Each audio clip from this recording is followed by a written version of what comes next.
Hello, hello.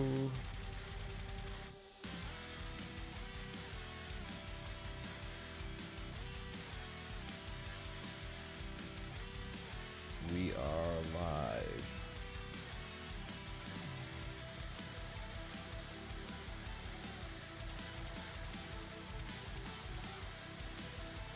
By the way, this music is by LZTV Entertainment. It's a free-to-use compilation of metal instrumentals. Really quite good.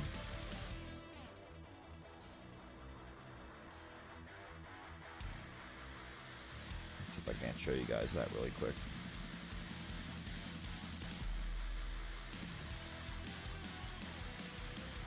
Yeah.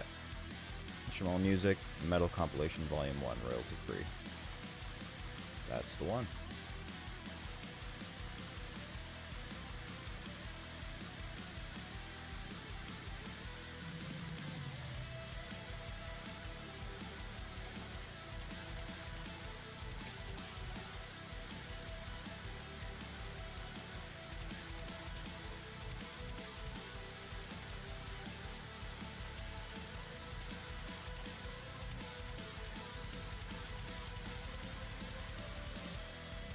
Hope everybody's having a great day.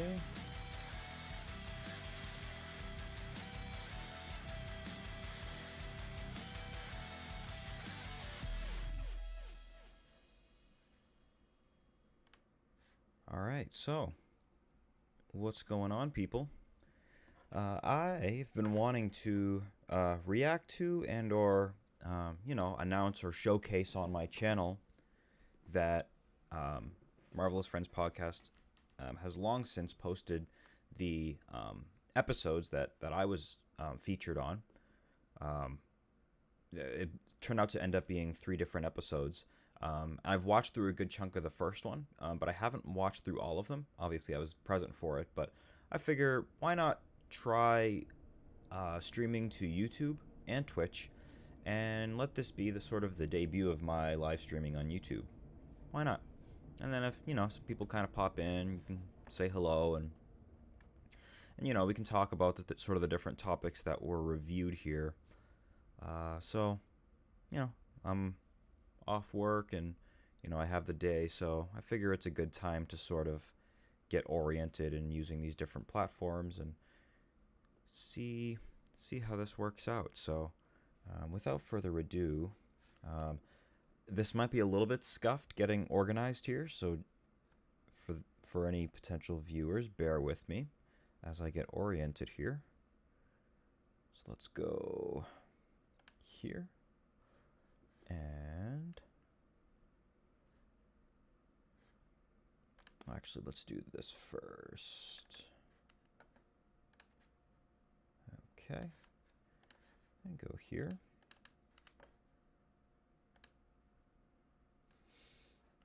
All right.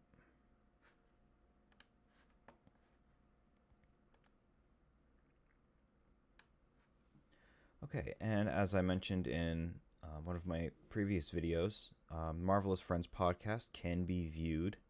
You can follow them and download various episodes from Spotify. You can also download various episodes from Apple Podcast.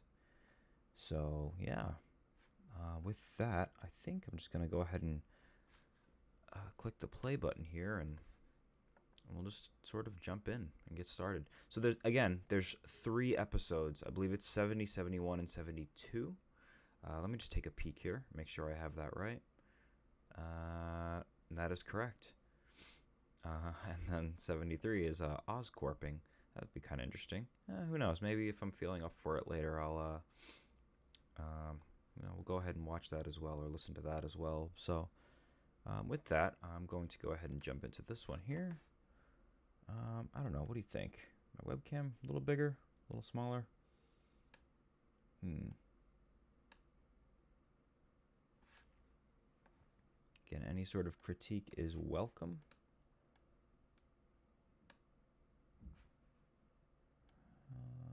There we go. Yeah, it's a little better. All right. And let's jump in here.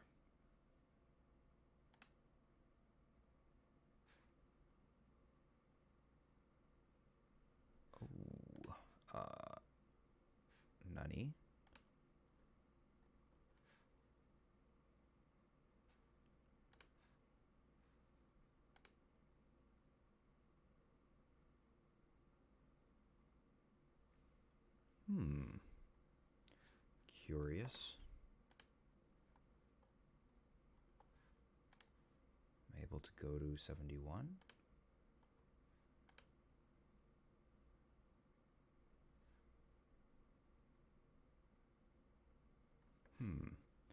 Bear with me just a moment here while I figure this out. Okay.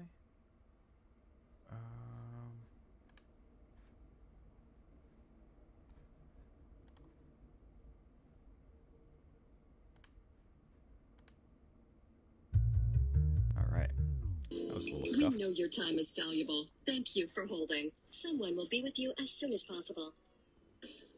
Yeah, it's noon What did time we around think where of this I am. movie? I'm giving this movie a B-.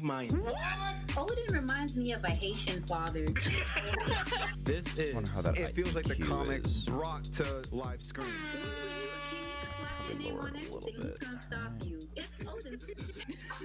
this is If this is the story they are going for, can we buy a cheap table so I can flip it? Alright, everybody, we got a curfew. By 9 o'clock, Odin's. I love the vibe of their show, man. Marvelous Friends. It's really Marvelous nice. Friends. Welcome to the Marvelous Friends podcast. You are now listening to Marvelous Friends. Hello and welcome to episode 70, that's 70 of the Marvelous Friends podcast. We are four friends with one mission, to break down all things MCU and give you our honest reviews. This is a very special episode, so strap in. It's going to be a crazy one. We have a special guest on our podcast today, but before we introduce our special guest, let's just get things started. My name is Rob. I'm the host of this amazing podcast, and I brought a few of my friends with me. this is your friendly neighborhood Rinaldi. Just Elise. And I'm Fergie. And this is Matt. And in today's episode, we will be reviewing the long-awaited Spider-Man No Way Home.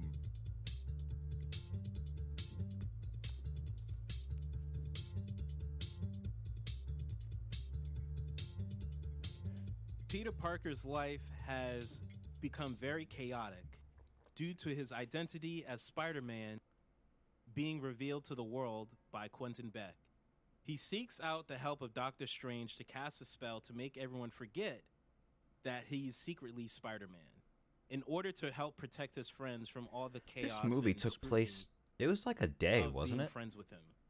Unfortunately, the spell goes wrong, and anyone from any universe in the multiverse No, that's not that true. It knows wasn't Peter one Parker day. and Spider-Man enters into the scene, forcing Peter was to a face his probably a biggest few days, challenge right? yet.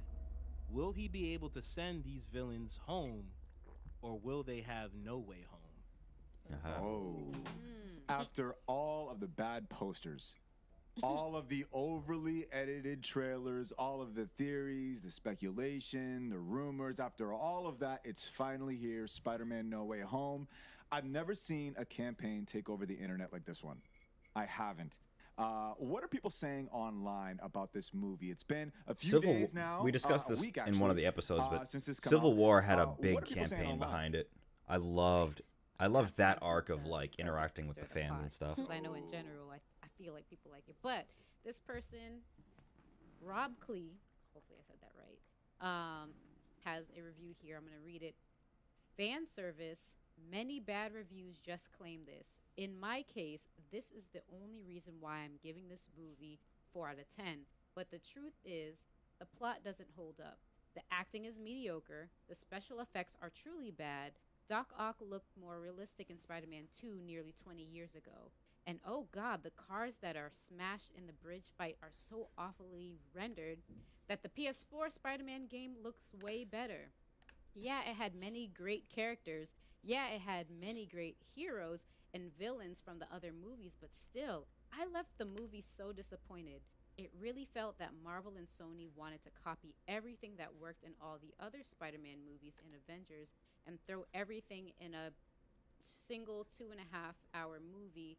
The result is that no single character is developed in this movie. Yes, I watched every other single movie, but I really couldn't care less about any character this time because each character's screen time was completely insignificant. Not to mention the scene in which Ned brings the two Spideys to help. Oh God, what a mediocre and absolutely ridiculous scene. I honestly have no idea how so many people that claim to be fans have been giving this absolute It's mess so of a funny because movie the a same 10 out people of that 10 would with a have 5-star the rating. critiques What that was this person on? Drugs. that elite.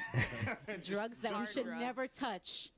Yeah. I don't know. Is that I think Mass Ave? I can see On this Mass person's Ave. point. Mass Ave. I can see this person's point of view.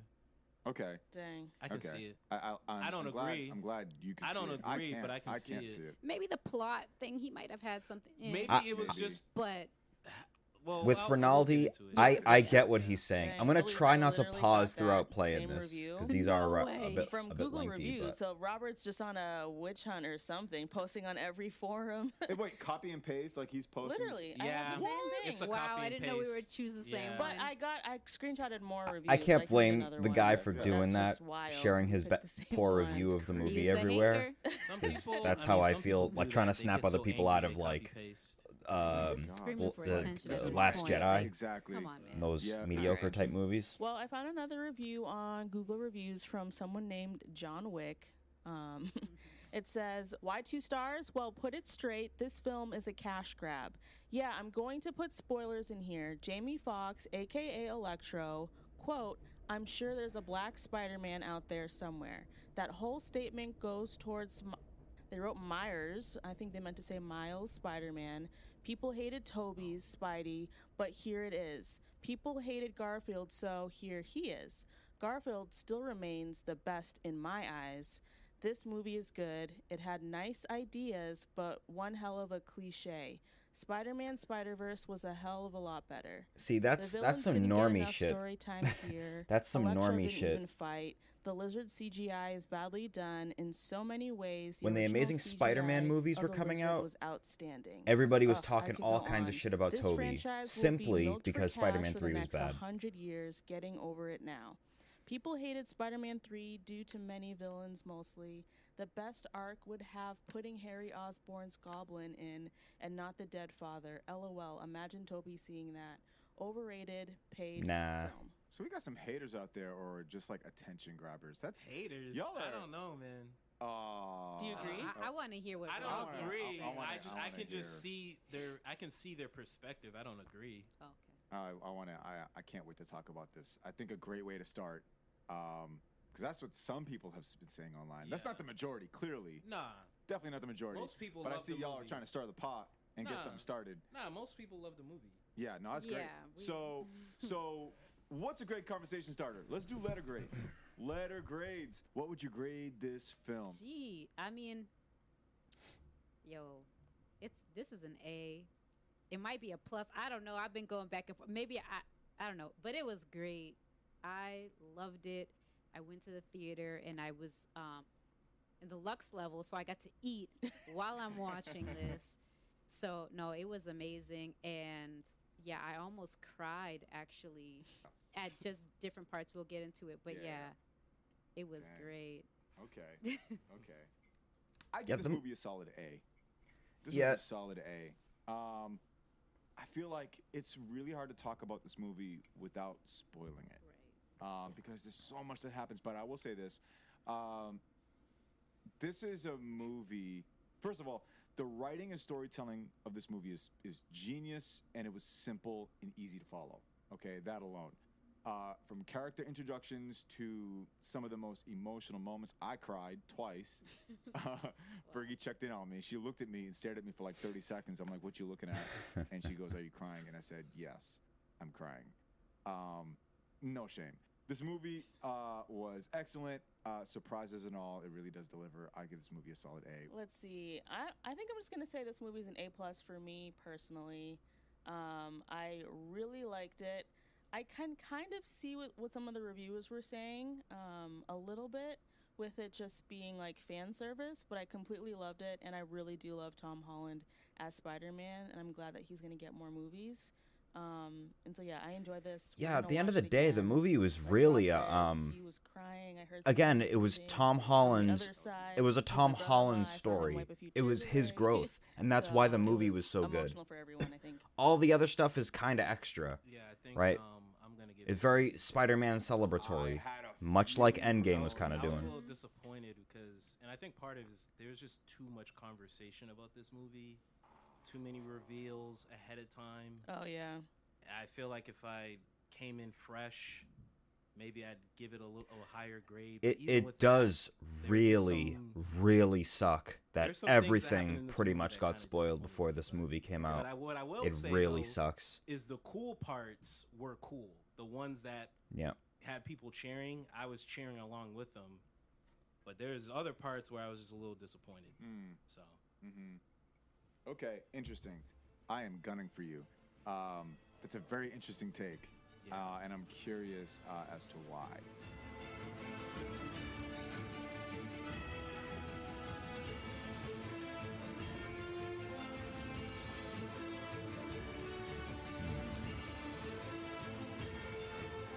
We have a very special guest today. This man reviews all things Marvel and DC and games and some pop culture and mostly music, and stick he their does it link all. in the If you find description him of on this. YouTube, you'll see it. It's hilarious. I'm going to go ahead and play a clip from one of his reviews. Obviously, I gotta bring Carnage back. Sony does not know what they're doing with franchises. They simply want to prop up the name of most popular Drunk thing Carnage, more and throw specifically. in other characters underneath to hopefully make them popular. No, your movie should be called Carnage. The Death of Venom. Carnage. Spider-Man. It's just me, but I like the kind of derpy, borderline cringe humor. That's just me.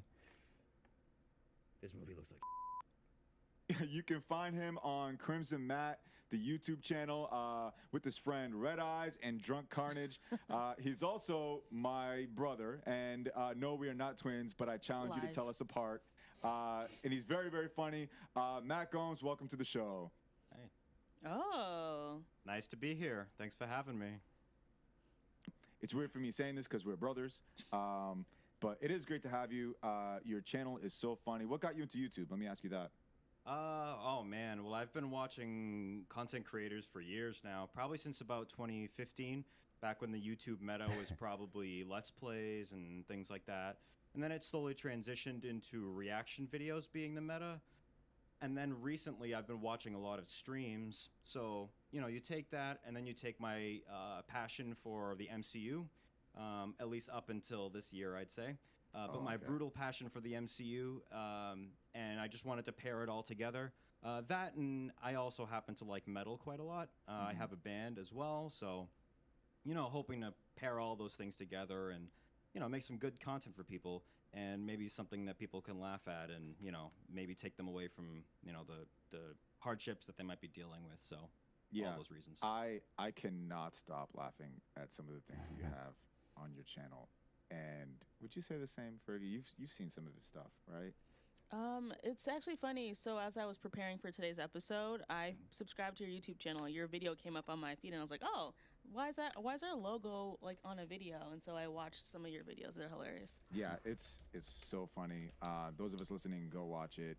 All of his videos on YouTube. It's KrimsonMatt. It's hilarious. We're gonna talk more about it later. Crimson with a K, right? Yes, Crimson with a K. Yeah, Thanks, you gotta guys. specify. Yes. Let 'em know. Yeah, I got that from Mortal Kombat, how they take the C out and put That's the K right. in for everything. So, yeah. What was the idea behind Red Eyes? Oh God. Well, I had seen many channels have mascots, or they have like a partner or some kind of shtick on their channel, and I wasn't completely sure what I wanted my channel to be. I knew that I wanted it to deviate from everybody else. Like, I didn't want to just do regular reaction videos, regular reviews, etc. Yeah. Granted, I've been doing more of that recently, but I did want to have something that made me different visually and kind of gave me a mascot and spoke to the logo. And I've always had a thing for the color red, you know. So I want to pause real quick. At this point, I guess it doesn't sound as bad as I thought it did. But at this point during the podcast, Well, I was having a little bit of issues hearing, and so it was causing sort of muffled of hearing myself speak. So I was. It's kind of like, I don't know if you ever heard somebody speak with a hearing impairment. They generally sound a little bit different. So it was that kind of thing that's starting to happen, and I noticed it. It felt like I was talking in slow motion, if that makes sense. It was bizarre, but it gets kind of Whether it be the Red Ranger, Lord pushed Zed, away. Carnage, all these red characters, red and black characters, and I'm a Yu-Gi-Oh fan as well, so I've always I'm a loved Red Yu-Gi-Oh Eyes Black fan, Dragon. too. Yeah. Yep. All day. Yep. Yep. Yep. I like Yep. Blue Eyes more. Wait, what? Dad. That's okay. But you know what it is? I think it's because blue. The way he said Blue it is was my so color and red's your color, so maybe we're meant to be together. Yes, that's exactly I it. like the Yeah. positive Hilarious. spin. Yeah. Let's just go back on the way you said, I like Blue Eyes Eyes better. better. The way it was so So funny. sad. I Well, wanted to because he's hug so you. cool, and I wish I'd like the dragon he likes. You're like, That's oh man. hilarious. I wish I was You cool don't as like you. Blue Eyes. And then That's you so got funny. Drunk Carnage. Yes. And so again, welcome to the show. Thank you. Appreciate it. We saw the movie together. Yes. And I saw it twice. Just so you guys, I saw it twice. I saw it on our first viewing. How was the viewing for you when we saw this movie? Oh well, we saw it at a particular theater that wasn't sold out as quickly as others, and I speculated as to why, and I got my answer. So it seemed to be the case that it was somewhat of a normie crowd, at least Yeah. for me. To my What do you mean top, define normie? Because we're talking like, the listeners might not know what you mean by that. He goes, yes, a normie. So I'll give you an example. So a normie is if you're going to see a movie or you're going to Comic-Con and you're a tag along to the person that's an actual fan and you're pulling on their jacket and asking them questions every 5 seconds. That's like the extreme end of a normie. But then you have the more normie light, or diet normie. That's even Diet better. normie. Where they might ask a question in the latter half once they've actually generated an interest in the movie, which happened to occur in this movie. I noticed in the latter half, I won't say anything in particular, but when things started to go down, I saw lots of questions being asked by people to my left and in the front of me and behind me, and I heard little whispers, and luckily people started to quiet down.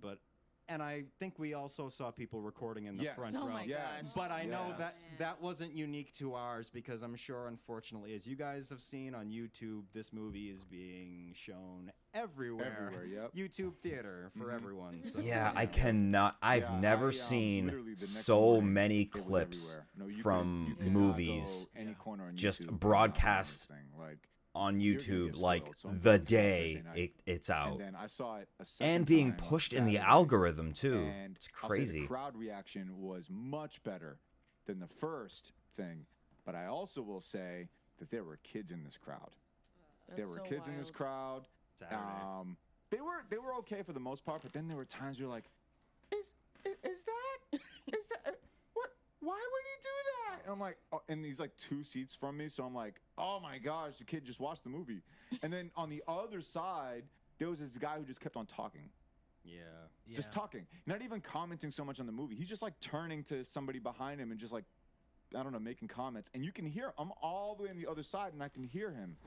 And I later found out that the guy was drunk. Oh, really? Yeah, because they sell, well, they sell alcohol Well, yeah, at they this do. They do one that theater. next level Yeah. too. Oh, dang. Yeah. But still. But I'm The like, heck? dude, like, shut up. Be Oh my quiet. gosh.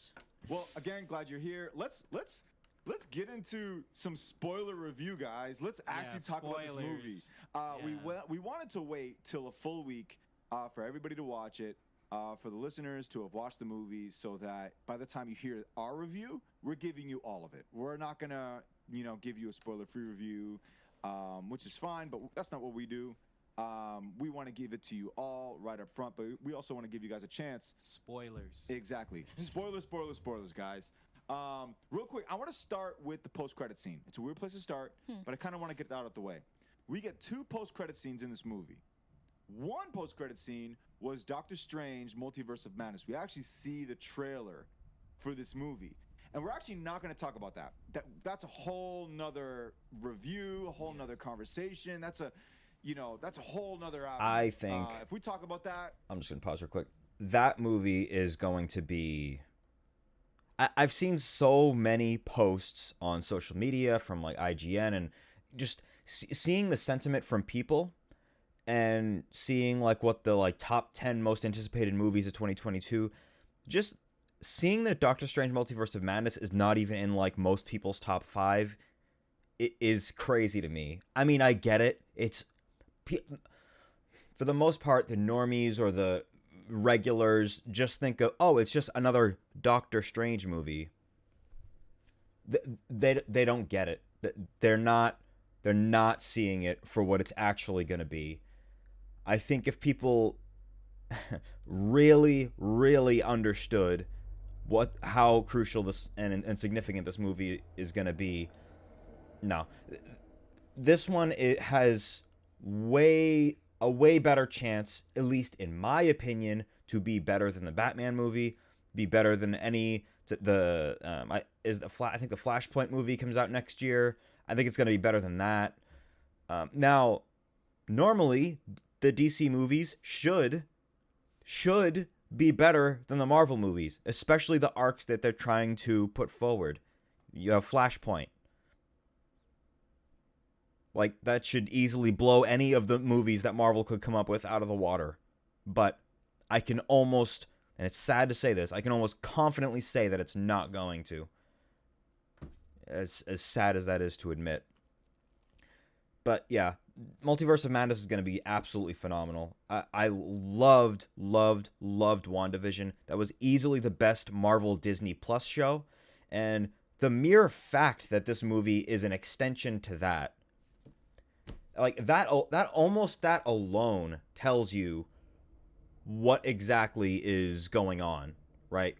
What you can look forward to. Watch WandaVision, and you'll get a sense of at least a minor component of exactly where we're coming from with Multiverse of Madness. You have that. You have Endgame. You have whatever good you can pull out of the Loki show. I know some people liked it. I wasn't a huge fan. But whatever good you can pull out of that, between all the rumors that we're seeing with bringing in new franchises, Fox franchises, wink, wink, and we have the evil Doctor Strange, right? I believe he's Sorcerer Supreme or some variant of that name. All of those things should be fantastic. So anyway, we're going to spend 2 hours on it because there's so much that happens in the trailer. Yeah. I want to talk about the other trailer. It was actually the first trailer that they showed was Venom. First post-credit scene, yeah. Tom Hardy. Eddie Brock. Ed Hardy, listen to me. Ed Hardy. Eddie Oh Brock. my God. Ed Hardy. Eddie Yeah, we do Brock, that a lot in this Yes, throughout Eddie this Brock. whole Wow. night. Eddie Brock, he's at the bar and he's talking to the bartender about these heroes. Oh, there's heroes. There's a guy in an iron suit. There's a guy here. There's a guy. And I wanted to ask you guys what you thought about that. Yeah, what are your thoughts on that post-credit scene? He disappears. I won't say too much because it will reveal the rest of the movie, but he disappears. He leaves. And there's some goo left behind. There's a Venom symbiote left behind. What do you guys think? As somebody who, in that clip, talked some smack about the Venom movie, I will say it makes me excited for the potential of, okay, I wasn't sure about this iteration of Eddie Brock being in our MCU, but now I see how they have room to play. Now we have a symbiote in the MCU, and it could literally be anybody. They could make it Flash. They haven't even introduced the MCU's version of Eddie Brock yet, so they could still cast him. They could make him the mean reporter that's trying to get at Peter, or, so anyway, it makes me speculate on all of those points. So Yeah. What you guys? Thoughts on the post? I think it's just a way for the MCU writers to play around with this whole symbiote storyline, because I think Sony realizes there's too much fan pressure on them to hold on to the symbiote. Mhm. Like they can't hold on to it. They have to let the MCU use that entity to tell a story. So I don't know what story they're gonna tell with it. There's a lot of different things, like Matt said, that they could do with the symbiote. You could even have it take control of Scorpion because right. he's still in prison as of Homecoming. He's still I would locked like up. for them to expand on you could Scorpion do or that. That do was in something the with him because comics, they but actually got a really good actor at the there. very least, the MCU has control playing of him. it now. So that's all I care about because I'm not really a big fan of the Sony version of the symbiote. So I hope they recast. I feel like that's my only thought. I was telling Rob in the drive home, like, Tom Hardy needs a better agent or something, because I don't know how you go from being Bane to, like, being this version of Eddie Brock. Yeah. It just, I don't know. what do you think his agent priority is? Because if it's to make money, he's a good agent because he's making a lot of money doing this character. He's making a lot of But I money. feel But like if he had it's a good, artistic integrity, then he's a bad agent. I think because he had, this isn't. yeah, a good, what's the word? Well, Like, he had a good number of movies under his belt. They were all kind of, like, iconic, and then this happens, and I'm like, ugh, I don't know, you're tarnishing whatever you had. Yeah. Do you feel like he's one of these like he's like a Leonardo DiCaprio, like he can do anything kind of actor, he can play any kind of role, he could get an Oscar, or do you think he's a little underneath that? I think underneath it. A little bit, yeah. Yeah. I don't know. I mean, yeah, it's hard to say because a lot of people like this Venom, so I don't know. Wow. I'd have to read it. I have to figure out how Tom Hardy feels about all this. I don't know. Didn't you say he loves playing Tom He Hardy? loves it. Yeah. So he Or probably- Tom Hardy.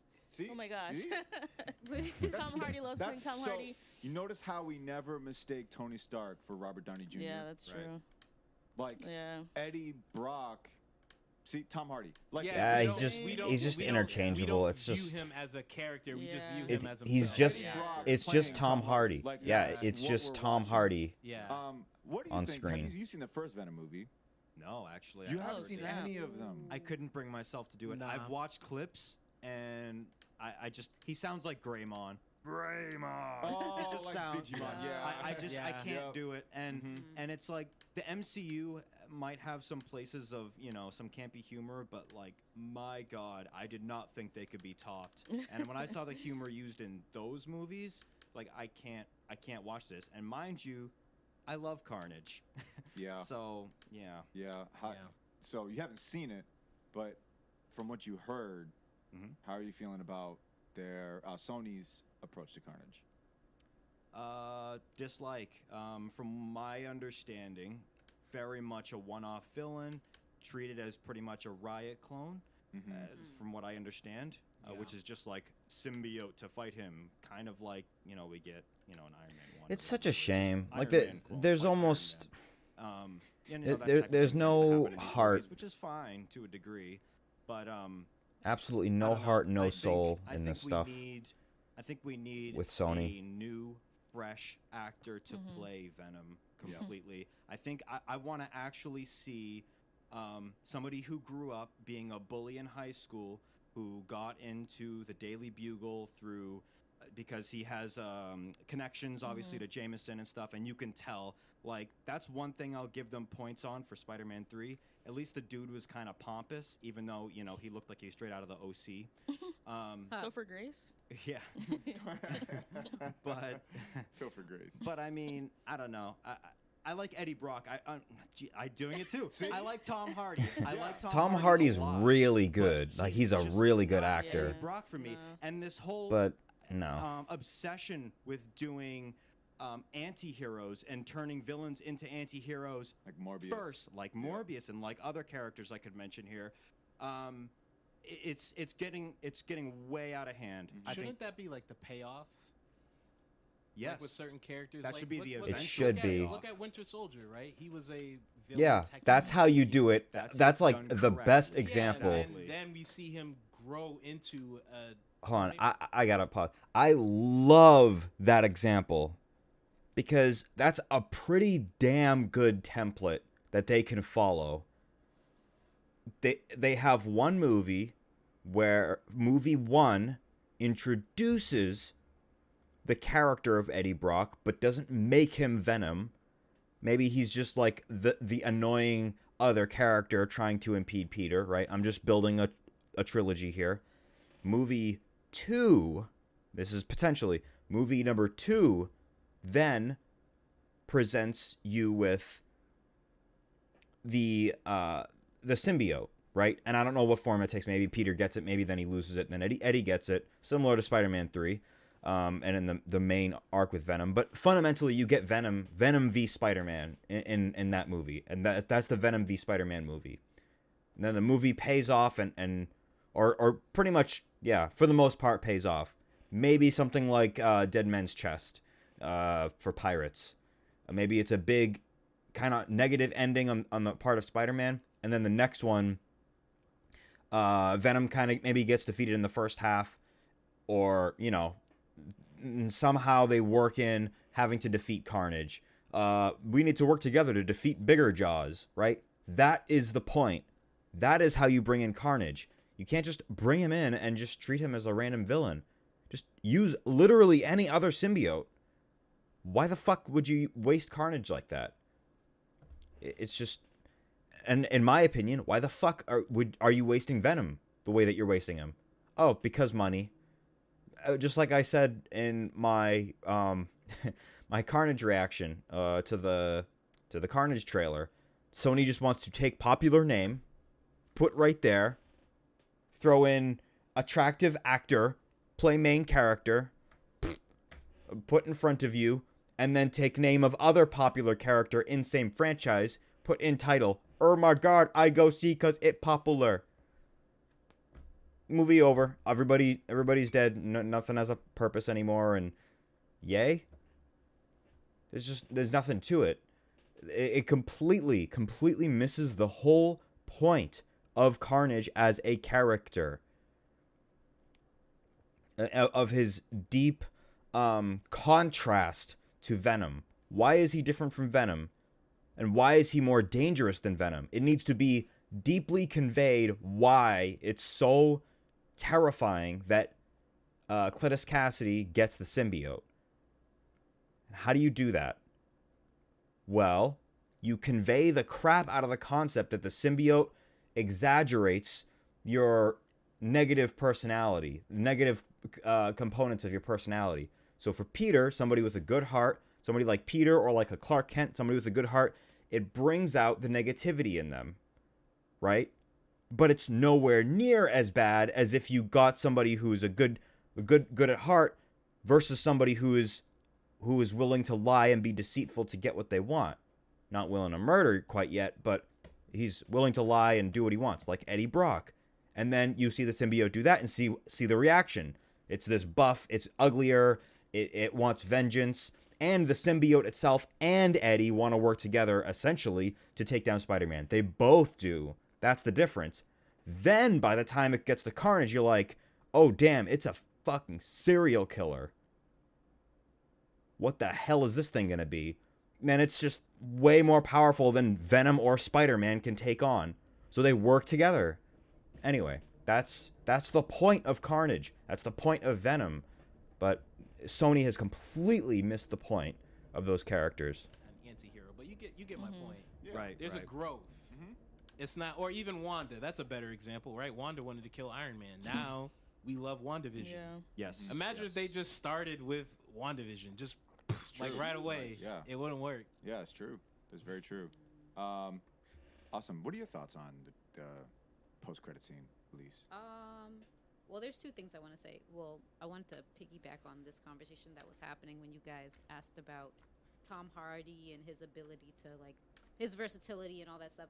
I actually do think that, yeah, he could do whatever, but something that I was thinking about with just Sony, like, because, for example, right, we don't really like the Amazing Spider-Man movies that much. Right. But we can agree that Andrew Garfield actually is a pretty good actor.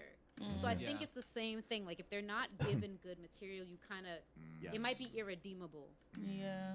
I agree. But I don't think that means that Tom Hardy is not excellent at what he does. Like, I don't think it takes away from that. I think he can still do a lot of things. Yeah. So I just wanted to throw that in there. And as for the, you know what, that post credit, that mid credit scene did not get me as hype as the the trailer that we saw. I mean, I guess you gotta get the symbiote in there somehow. Yep. But I just kind of felt like that was really like, it was kind of like cheap, like a cop out. Yeah, but I don't know but we'll see. I will say I When it wasn't shows expecting up, that. maybe I might get I thought excited he was because this means actually. Now I gotta pause again. Spider-Man's They actually came out and said that there was an iteration where Venom was actually the sixth villain in the movie, like fully fledged in the movie. I think there were the screenwriters or something like that had mapped something out where that was the scenario.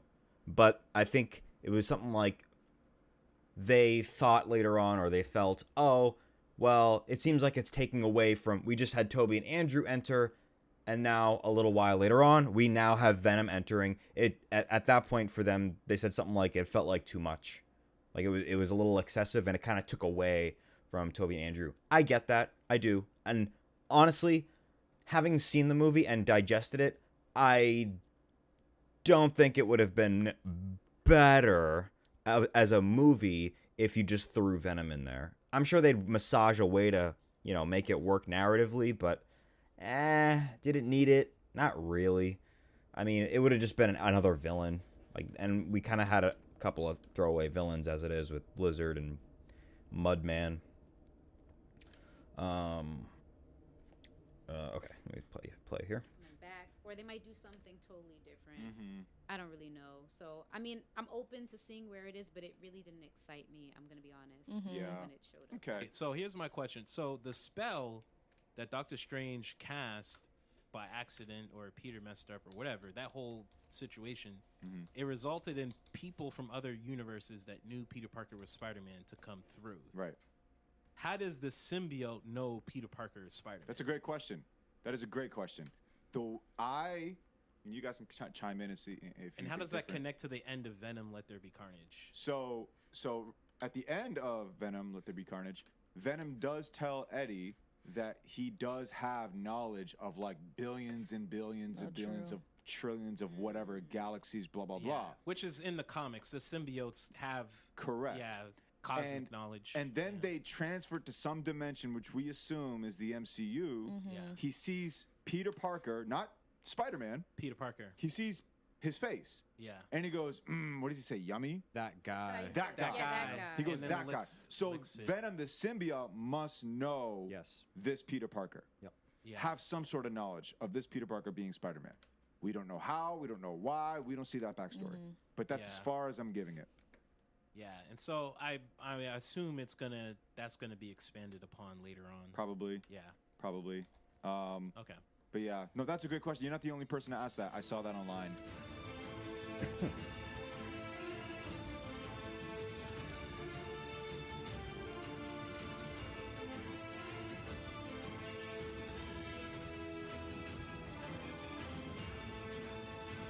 Well, now that we talked about that, let's get into this movie. At the start of this movie, things start changing, like right from the beginning.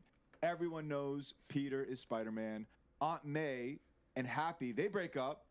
Okay, that was a thing. They break up. I was sad about that, man. You were sad about that? Yeah. That's the part where you cried. No, well. You said no. Well, what? And did you, when he was so okay, it's known to the world now, Peter Parker, Spider-Man, and he grabs MJ, swings through New York. Did you guys see the billboard? The Rogers the Musical? Yeah. Oh, no. You missed it? I missed it. You haven't seen Hawkeye, have you? I have not. Oh. It's it's a Hawkeye It's a Hawkeye reference. Yeah, it's a Hawkeye reference. It's a musical that is going on in New York. And in Hawkeye, the TV show, Hawkeye and his family go see Rogers the Musical. Got it. And so in this movie, we see the billboard. We see the billboards of Rogers the Musical. Also, Flash Thompson is blonde. I love it. Yeah, that is You there. love it? I feel like that was just a comic book reference. Yeah, it was really weird on They him. had to have because it. Yeah.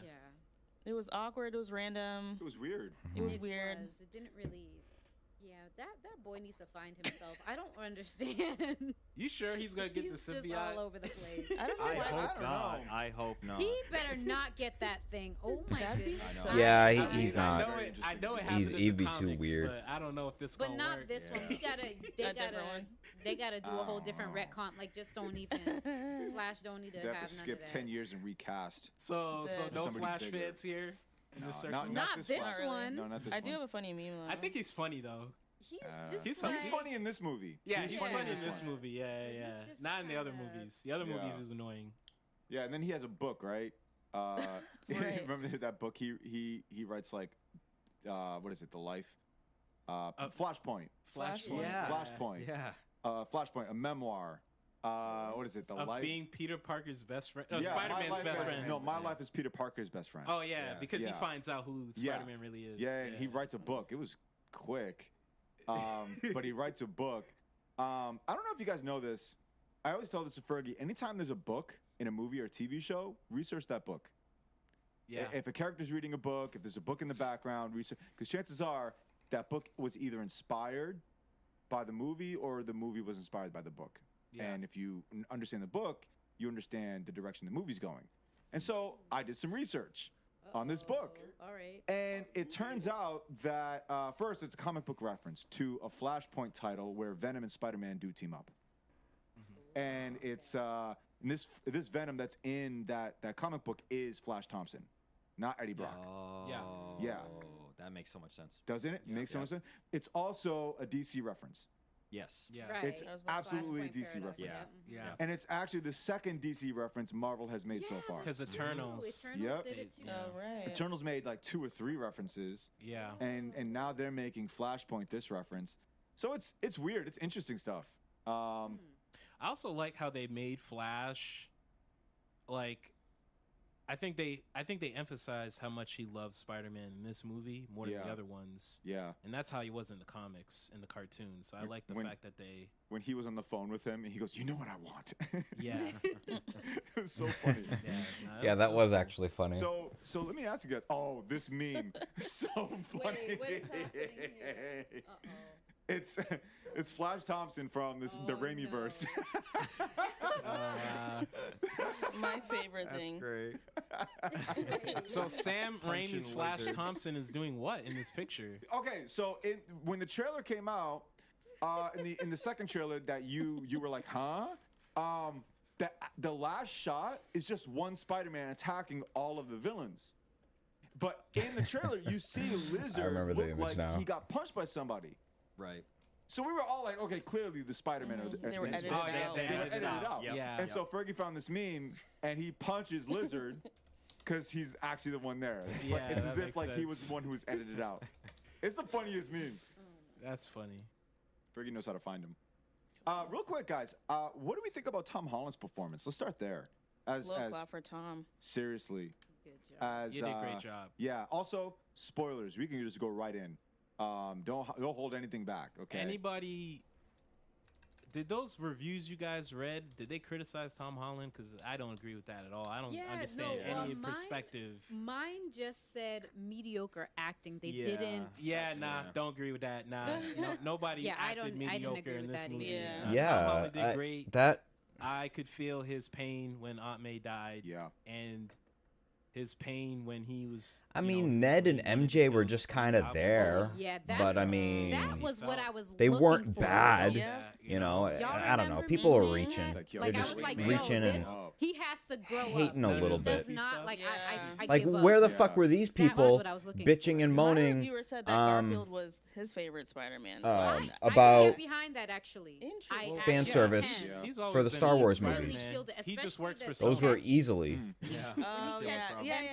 Yo, that had me thugged here. It was right here Oh, on when the he caught corner. he caught MJ. Yeah, and he was like tearing Well, up. hang on. redeemed himself. So we're gonna talk about the other Spider-Man, but I want to get your thoughts on Toby. Not Toby. Wow. Tom Holland. Tom Holland. Yeah, I Tom want to Holland's talk great. about the other ones. Yeah, Tom Holland. His yes, I loved his performance. There was one scene where I'm like, why'd you do that? Like, it's at the bridge where after he fights Doc Ock and Doc Ock's all tied up, and he says something, but he's standing in a weird way, and I'm like, do you know what I'm talking about, Matthew? That scene was awkward to me too. Not just Tom Holland, but the MIT lady in the car. All of when it. he that little snippet from like as soon as Doc Ock got wrapped up, he approaches the car. I'm gonna bring you and your friends into MIT. Don't worry, just keep yourself There's out of something trouble. weird about it. Yeah, it was just a little off. But then you immediately get pulled out of that slight weirdness when she gives that little quip to Doc Ock saying, "You be good" or whatever she said. Yeah. So I don't know. I can see that. But overall, Tom Holland's performance was like A+. Yeah. Like, oh Yeah. my Yeah. gosh. Tom Holland absolutely I thought killed it was in good that movie. he got to be more serious, and we could see like, okay, he can play a serious Peter Parker, not just a goofy one. Yeah, and I like how his character was consistent. Like the decisions that he makes made so much sense for this character. He didn't do anything out of pocket that this character wouldn't do.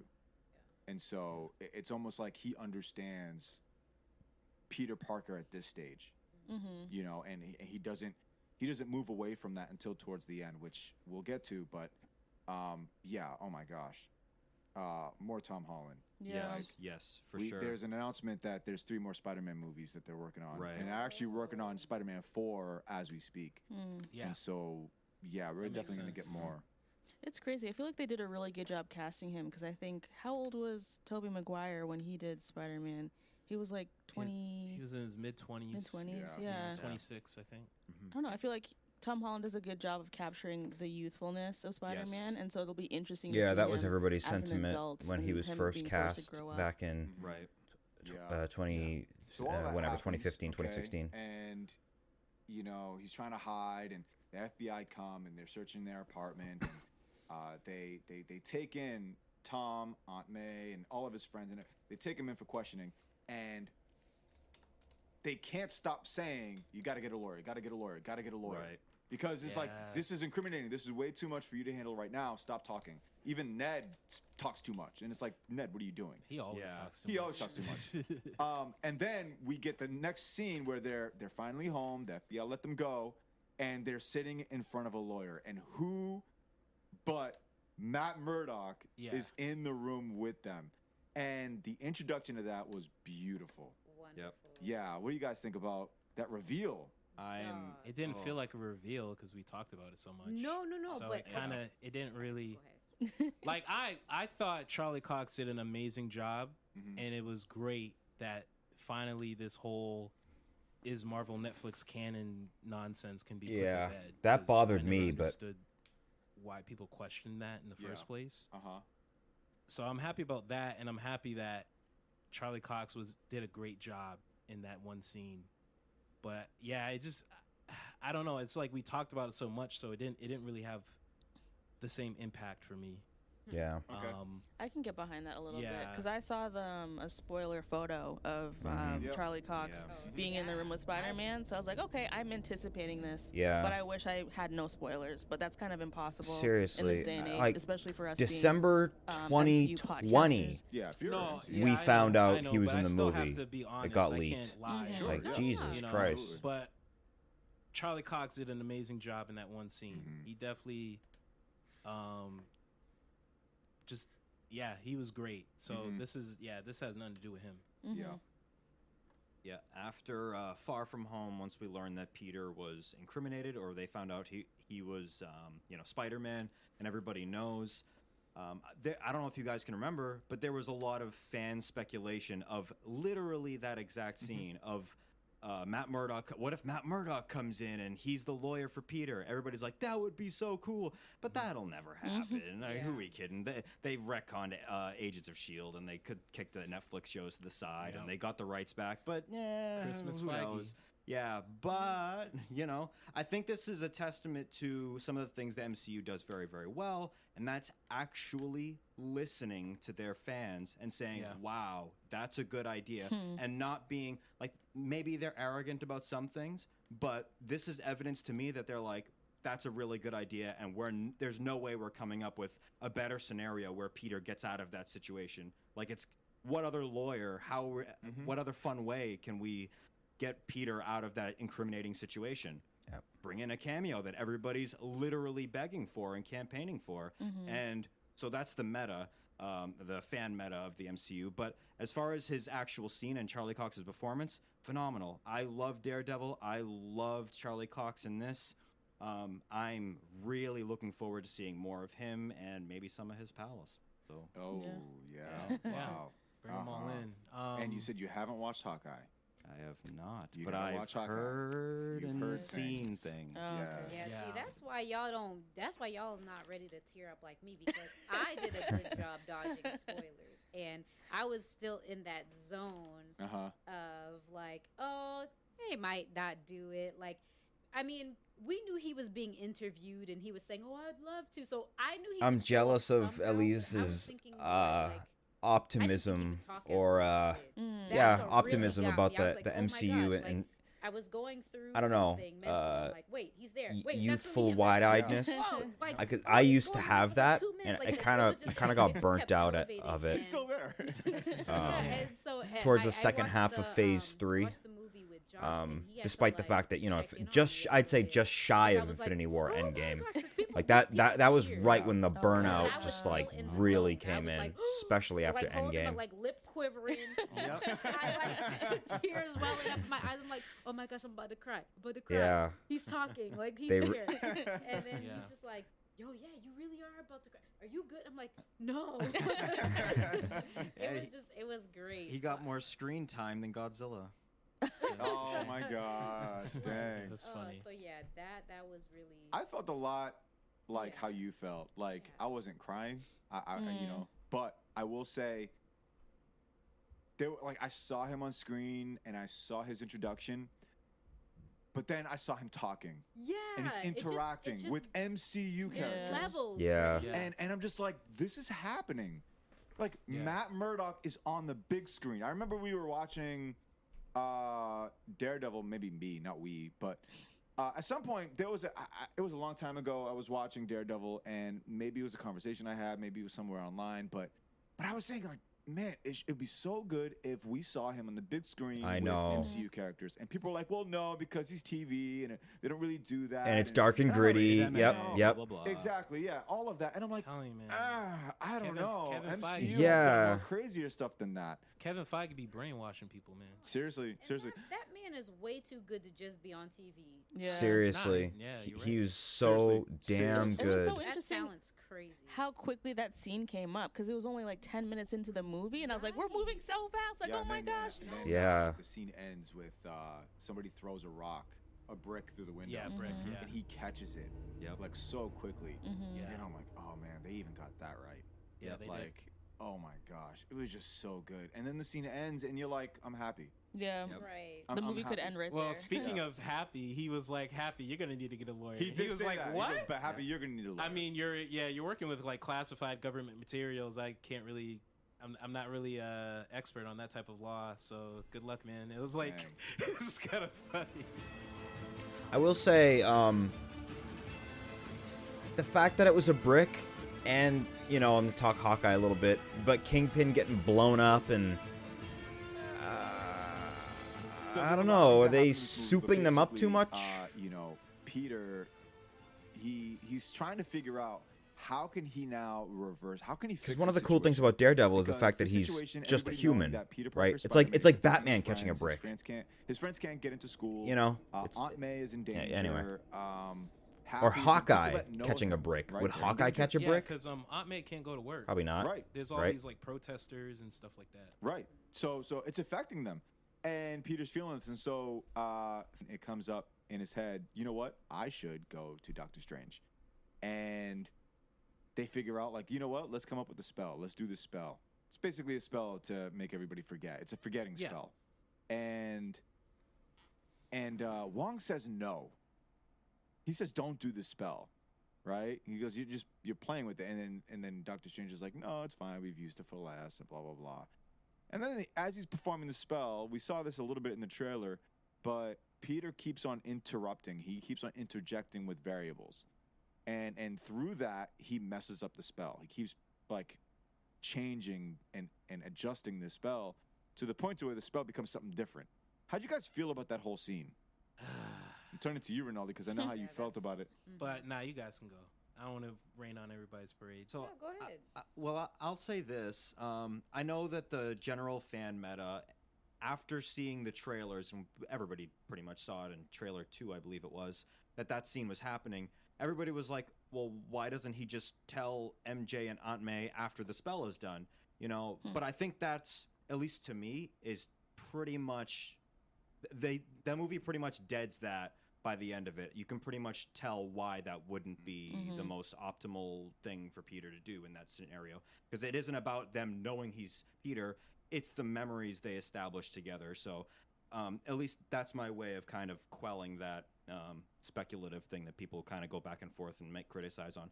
I suspect Rinaldi might have that. No, criticism. that's not my criticism okay, fair enough. at all. That was pretty clear. It was Yeah. like, oh, like I have to start all over with them. Yeah. You know, so I mean, he could just use his powers in front of them, and right. But then it's like, oh my gosh, it's like you have to redo everything. And Yes, it's like yes. that's too much emotional weight. Yeah. So I think the movie did a good job explaining that, but Yeah. I had other issues with the. Well, what are your issues? Okay, so rain all over the parade.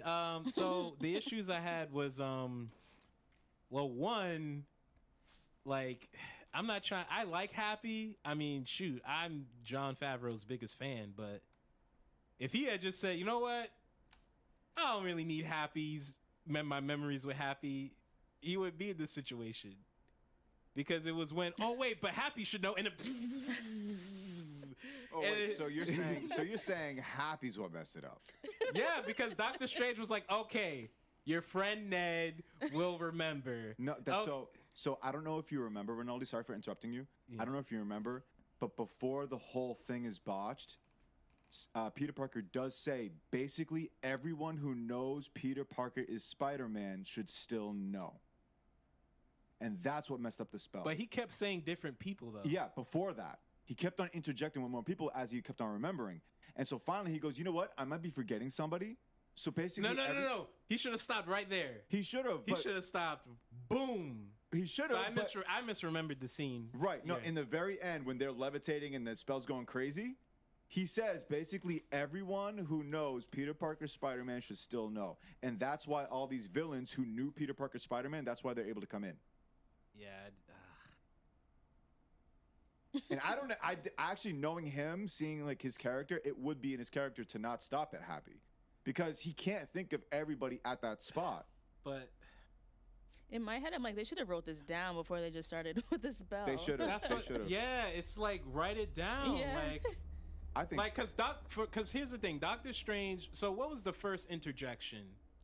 Was it I think Aunt May or is it Ned? Was it either MJ or Aunt May? One of them. I think it was MJ.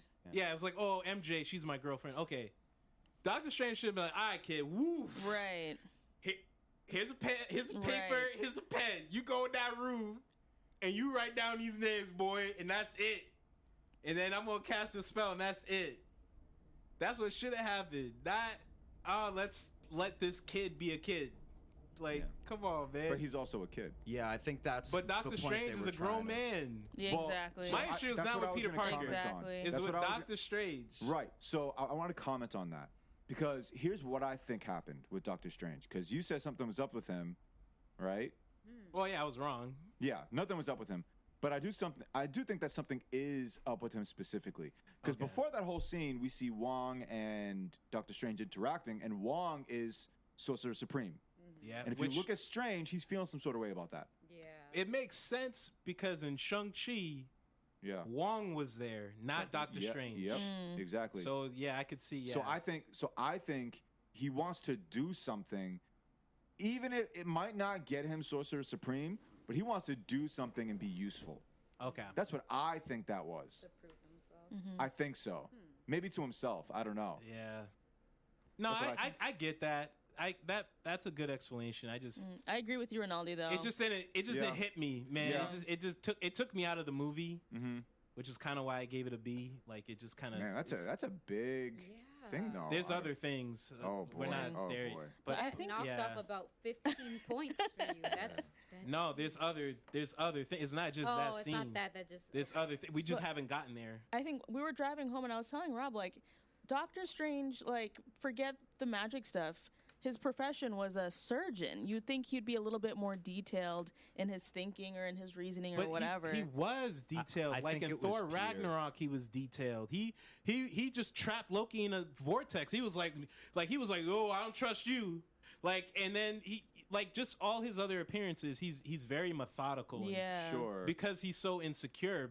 So he's like, he's kind of one of these people that are, what are they, perfectionists? Right. Sure. Like Hermione, like they're so Type A. insecure. Yeah, they go over every little detail. Right. But then this movie is just like, oh, what are you doing, Peter? Oh, it's like, I have a comment on that, but were you going to say something? Yeah, so I think it was, I don't know this, but I suspect it was deliberate that it was botched because Tom was not Tom, but now I'm doing it again. But Peter in that scene was very childish. He was like, oh, wait, this. Oh, wait, this. Oh, Yeah. and it was supposed to push the point home that he's not grown up, which is why right after that scene, Doctor Strange literally goes up to him and gives him a little talking to, and later on he says, I forget you're just a kid. And then why, I'm not going to jump too ahead, but why the end of the movie, the whole point of the movie is him becoming not a kid. So I think that's part of the whole narrative of the movie. I suspect. I wasn't in the writing room, but I think that's a good that's explanation. It makes sense. I think it makes sense intellectually in my brain. Yeah. What you and Rob maybe pointed the out. execution was kind of. Yeah. But my heart isn't. Yeah. It's my heart. But my brain, it's like, oh, that makes perfect sense. Yeah. Like, yeah. Yeah. You want something to be wrong. You know what? Basically. You know what? For me, and maybe Ferg, you might agree. Maybe if they just had Doctor Strange just be jealous of Wong and do a spell that was difficult. Like if Wong was like, "Don't do that spell. This is difficult," and he was like, "Yeah, but I think I can do it." And then it got botched. It might have worked. It might have worked for me better as of, we do this kind of thing all the time. Oh, I forgot you. I don't know. I guess I don't know. That's just me. No, but Sure, you said you had more stuff though. I hear that. that's just me. Yeah. That's my personal. But what you guys said makes sense. No, I hear that. It makes sense. Oh, no, I was just agreeing. Oh, you I don't just know agreed. nothing Got you. else. Because I think what Matt was saying makes a lot of sense, given that it is also a Spider-Man movie, not a Doctor Strange. I think if it was a Doctor Strange movie, then have him be arrogant and cocky and want to prove himself to Wong. But because it's a Spider-Man movie, because he's a kid, the whole, I guess, arc of the story is him becoming a man. Yeah. That makes sense. Yeah, He's I probably also- so skilled that Yeah. Doctor Strange was like, "Oh, well, I've seen you like in combat situations. Yeah. So I thought you could handle it." I think if we're talking about Doctor Strange and his handling of the spell, because even MJ, she brings it up later on, like, this is your spell, so you mess it up. Like, you know how to cast a spell, so you kind of just went ahead with it without thinking, right? So Yeah. she's on board with what you're saying. Yeah. I just think that the constant interrupting, is not something you can plan for. You Yeah. know? And we're asking Doctor Strange to anticipate that out of, I'm gonna say Tom Holland, out of Peter Parker. Especially if he's seen Peter Parker and handle himself in difficult situations. Right. So yeah, he probably assumed like, oh, well, you handled these situations. Right. You can handle this spell. Mm-hmm. And he was wrong. Right. So the spell got botched, and they end up at the bridge, and later on, all these villains start coming in. Okay. And one by one, we start seeing them, and the introduction to each of them is amazing. We get Dr. Octopus, we get Green Goblin, Lizard apparently was in a fight with Doctor Strange. We didn't see that. Yep. And then later on, we get Electro and Sandman all in the same scene. Was there a favorite part in all of those character introductions, in the villains? What did you like about the villains? Anything that stood out to you guys? Well, as regarding their intros, if we're just talking about that, because I could go in on the later stuff, but just the Talking about intros. all of it, but sure, intro. So, I think Goblin was menacing in this movie. I loved it. And William Dafoe played. I've seen a lot of articles. You guys were reading some of the sentiment earlier of the movie and generally what people are thinking from the negative side. I've seen a lot of general positive stuff about William Dafoe specifically from a lot of outlets saying that the performance in this one was better than Spider-Man 1. Yep. You can make the argument either way. I think pretty much it seems to be the case. Everybody agrees for the most part. He did a phenomenal job. And I just loved how just almost purely evil the actual Goblin was. I don't want to call it Norman because they're two different characters. Yeah.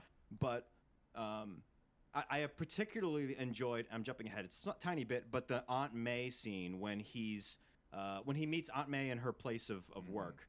And they're like sitting having a cup of tea. Peter's racing in there. And you kind of expected there to be like, not what you would normally expect. So it's like, okay, he's going to be just hanging out there and she's not going to be in danger because he thinks that she is.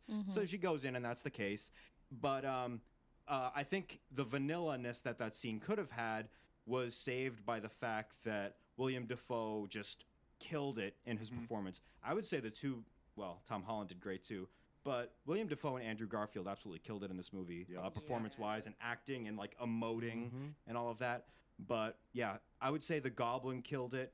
Doc Ock, his whole intro and his being possessed by the arms. At first, I didn't think they were going that route, but then they actually did, and they went all the way with the actual technology and what needed to happen for him to get cured of that.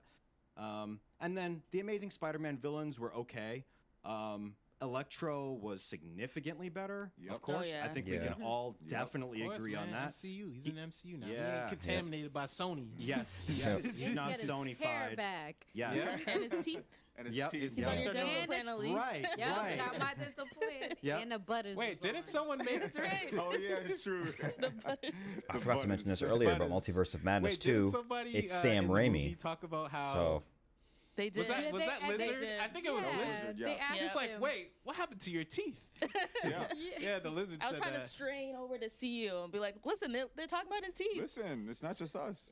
Yeah. It's not just us. I'm glad Marvel does that. Like, they'll acknowledge something that Yeah. they know that... Again, this expands on what I was saying earlier. They listen to fans. They're like, oh, It's not that they're addressing it, but they're like, okay, let's nod at this, and let's say we're self-aware of this thing, and at least bring that in. So that made sense for the Max thing. So. Yeah, no, I love that, especially when they were talking about like, oh, the whole web shooters versus the. Yeah. I was like, yo, this conversation happens daily on Nerd. We Things. had this I'm on our always seeing podcast. it. Yeah. Yeah. We did. So I still love like the web that. shooters better. Yeah. Yeah, I guess I'll go one by one. I guess Sandman, I did like the fact that he had an interaction with Tobey Maguire's Spider-Man, where he talked about how he was kind of saying like how I guess Peter was like trying to get like you know me, you remember me. And he was like, I don't trust you, you know? And so I did like that they at least acknowledged Sandman in that way. I know he was like the least used villain, but at least... Lizard was the least used. Oh, really? Yeah. Less than Sandman? Oh, yeah. What's interesting, Oh, the yeah. second Do you have, time I like, saw the any- movie, any I made note of Lizard. Sandman? He did a lot more than I remembered Lizard? the first time I just saw thought it. he was funny because just they there. kept... No, but I think they just used him for comic relief. Yeah. We Like, didn't even see the fight. That's how insignificant he was. but I think He it's 'cause was they used fighting him for actually, and comic he relief. actually Like, 'cause he was every time more someone walked into that lair, it was like, affecting "A than dinosaur," we like, thought. "What? Lizard I thing?" think Like, because his powers aren't it as was basically grandiose, what he but was they did there use for. him. And then the whole to, when he choked Andrew Garfield, all he said was Peter Parker, and that was a meme.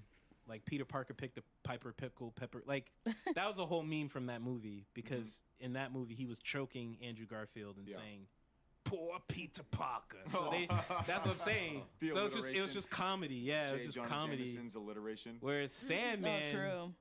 Sandman was just kind of there and He was kind of there. not funny.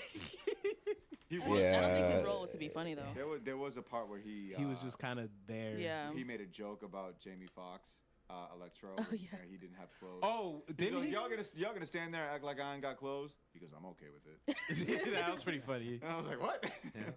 Wait, and then I think he said, didn't he say something like, "Wait, are all you guys just scientists that messed up your own experiment?" Yeah, something like that. Yeah, something like that. And then I think Jamie Foxx was like, "Yeah, that is kind of strange." Because And then- Sandman's the only one that's not a scientist. Well, yeah, and then later on, Sandman and Electro, they're talking, right? Yeah. And they're talking about how they got their abilities, whatever it is, how they got to where they're at. Yeah. And they both talk about their origin story, basically, how Electro fell in a vat of eels. Oh and my gosh. Sandman fell in whatever that was. It was a vat of sand, Yeah. sand collider. Sand collider. And Jamie Foxx was like, man, gotta watch me fall. Yeah, that was so good. You got Watch Me Fall, man. Yo, I feel like Electro just had all these one-liners. So good. Yeah, Jamie Yeah, Foxx yeah. still got redemption. It's Jamie Foxx, man. Jamie Foxx That's wanted to have something fun with the I'd movie. say. You could tell Yeah, he laugh at, really like, wanted to miserable situations come back like and that. redeem That's crazy. that Watch Me character. Fall, Watch me fall, man. I like Dr. Octopus's how he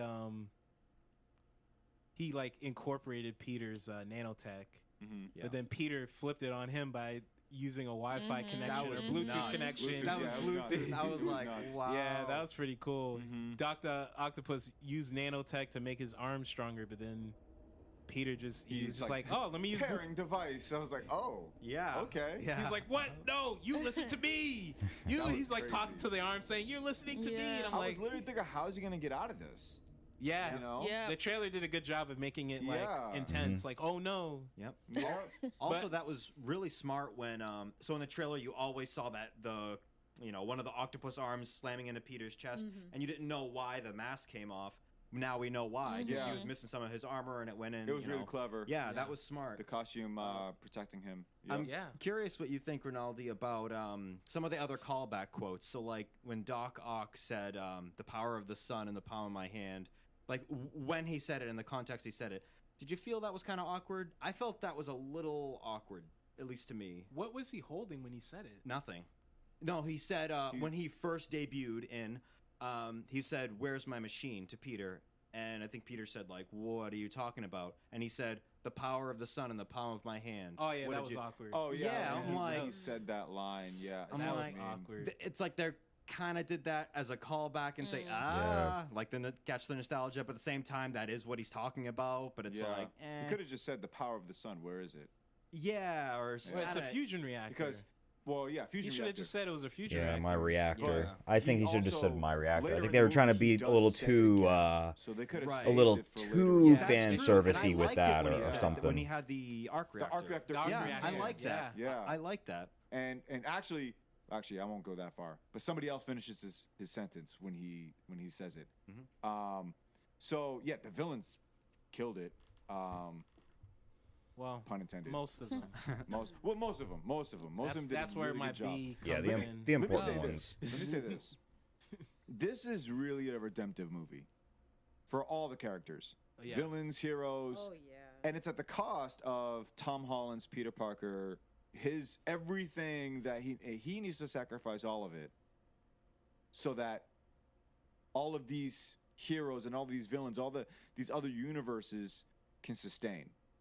You know, Yeah. he literally has to sacrifice his life. Like nobody needs to know. Nobody can know who he is, right? Yeah. And I thought that was like such cool storytelling, because who would have thought that Tom Holland, his Peter Parker, would go through that? Right. Yeah. You know, because the past Spider-Man movies, they don't go through something like that. No. You know, I mean, it was all a dilemma, but they don't go through something Right. like It was that like intense. patty You know? cake in Yeah. comparison to this. Mm-hmm. Yeah. Oh yeah. Yeah. Oh yeah. It was genius, and I think Spider-Man keeping his anonymity is one of the core elements of the character that everybody knows and beloves, and the reason he does it is obvious. Gotta protect the people around me, right? And there were remnants of that in the first few movies, but it was so cool to see it come full circle, him loosening up, opening up to the people close to him, and then realizing, damn, I can't even do it like at all. Right. So now we get actual Spider-Man, dirty apartment, etc. One last thing with the callback quotes before we move on from villains.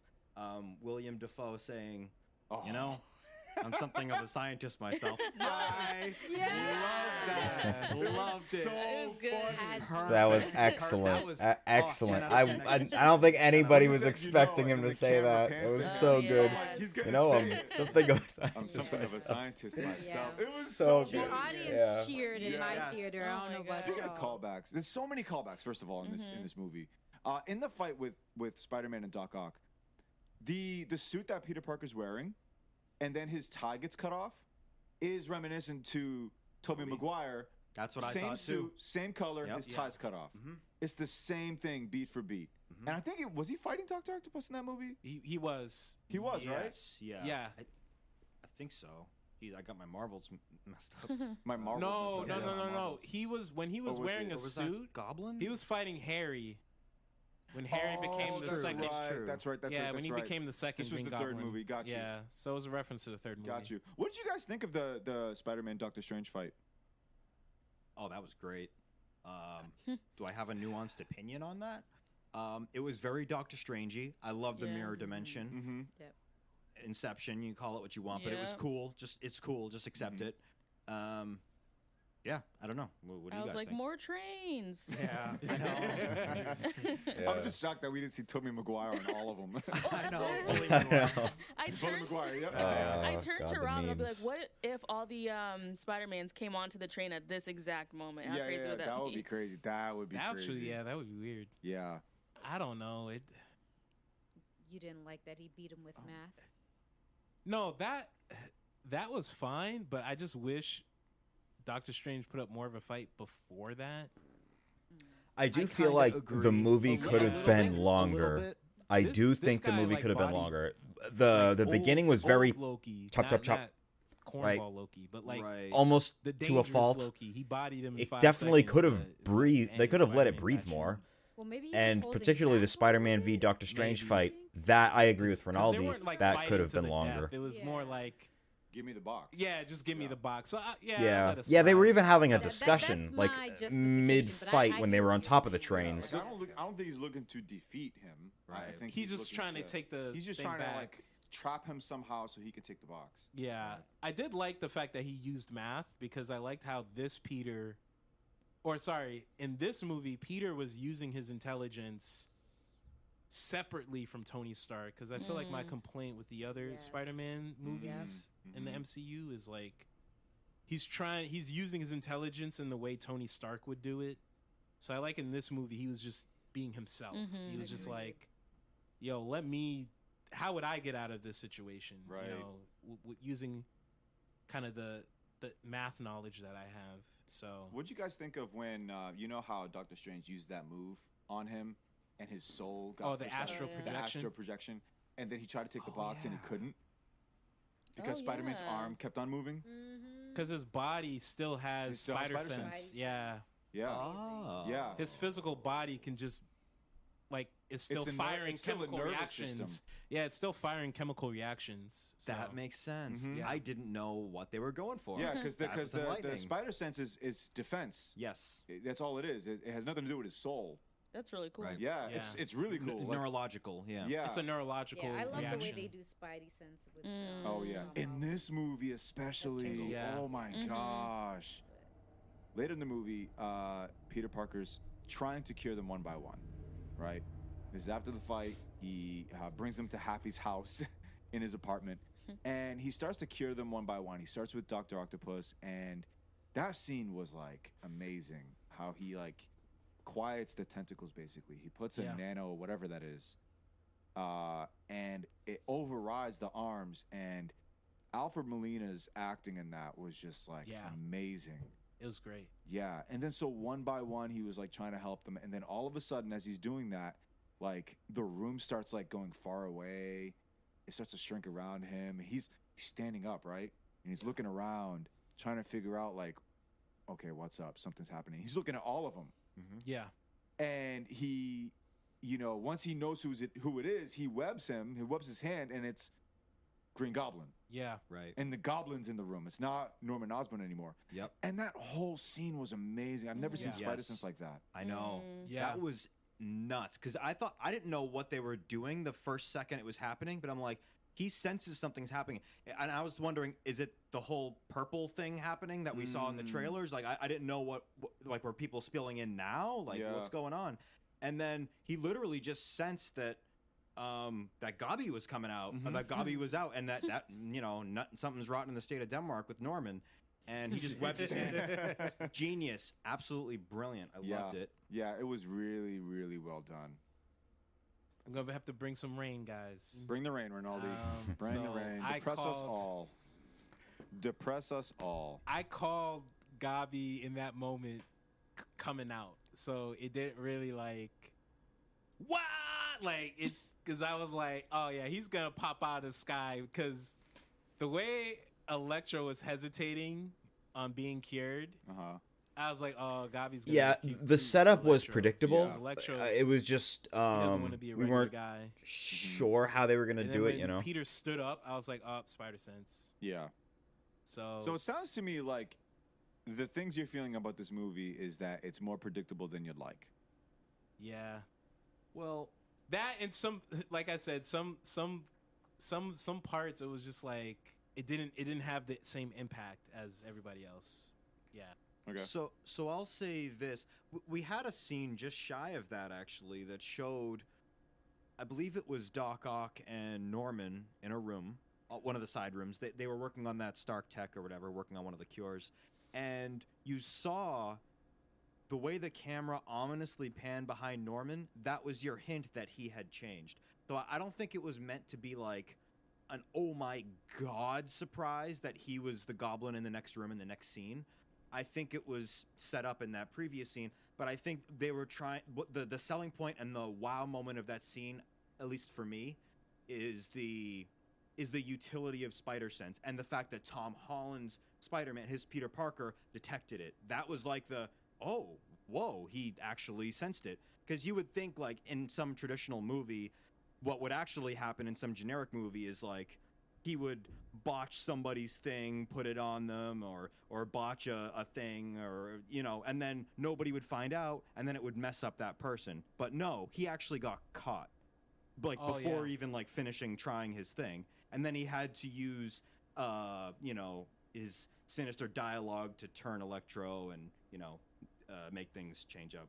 So from here, if you guys want to go into the Goblin fight or you want to refute, or Yeah, you wanted to talk about the Goblin fight. Yeah. Go for it. Don't let me stop I mean, I you. didn't have much to say other than that. It was really good, but I also liked how violent it got. Cause I'm like, what? This is the first Power time I bombs, think I've spine ever seen busters, such wrering violence in moves. a MCU movie, right? Yeah, that man was Besides- power bombing every 5 minutes. That's Oh what it my was gosh. supposed to be. That's what it's supposed to be. And like, I think we got a little bit of that in the Sam Raimi Spider-Man. Yeah.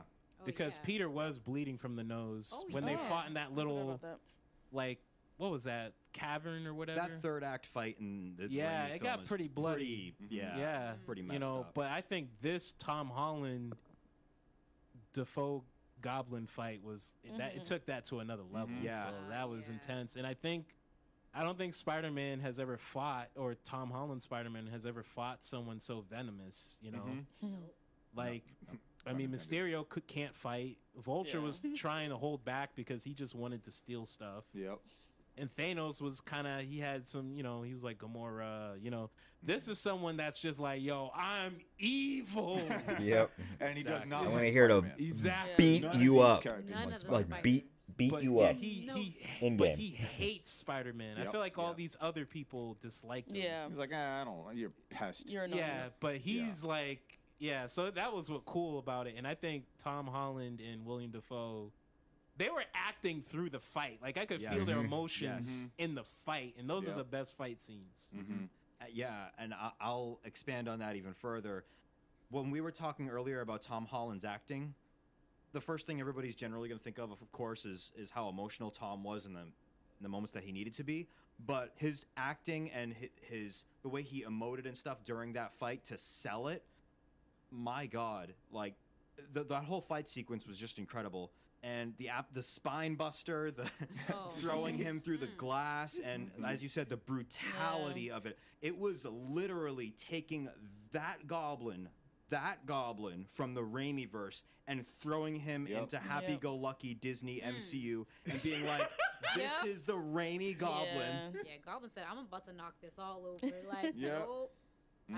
And you know what? And that actually gives me a little bit more hope with seeing Daredevil now. Yeah. Because my big thing, Me I've been too. online, Daredevil, different Blade, stuff, and, and getting excited, we're like, getting. ooh, like Daredevil. I was like, no, but Disney Plus though.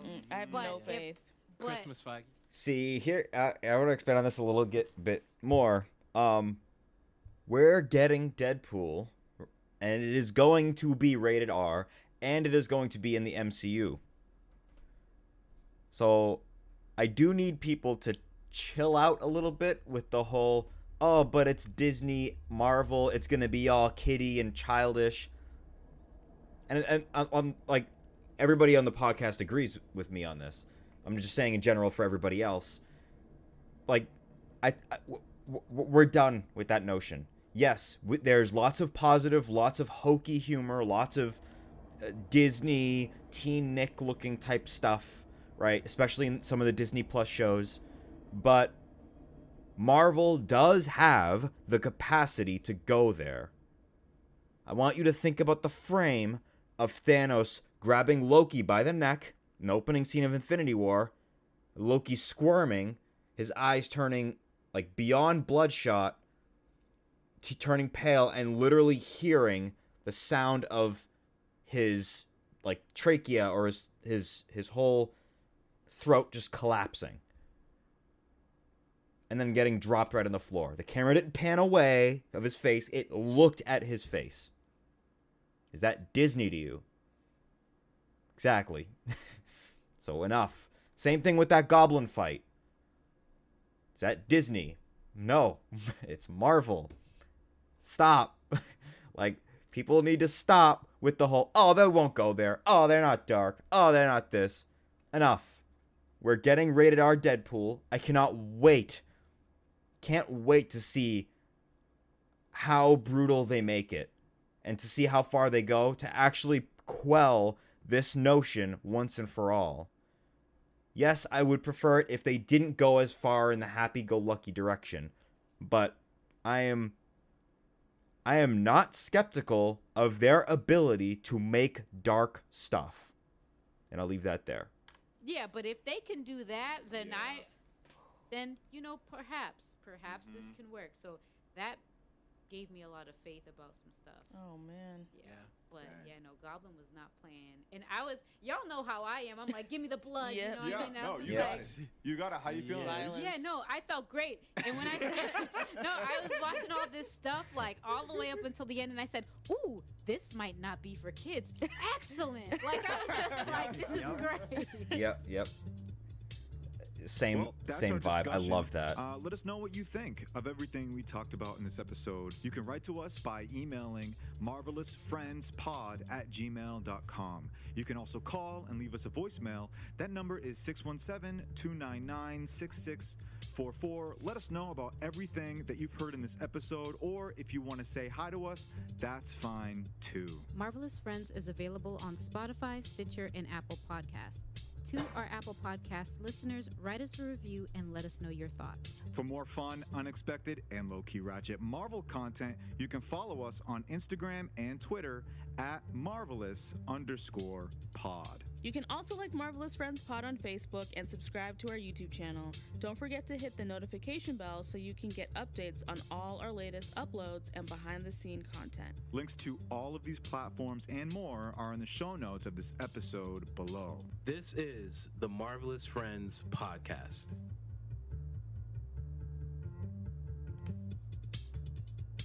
All right, I want to play the next one.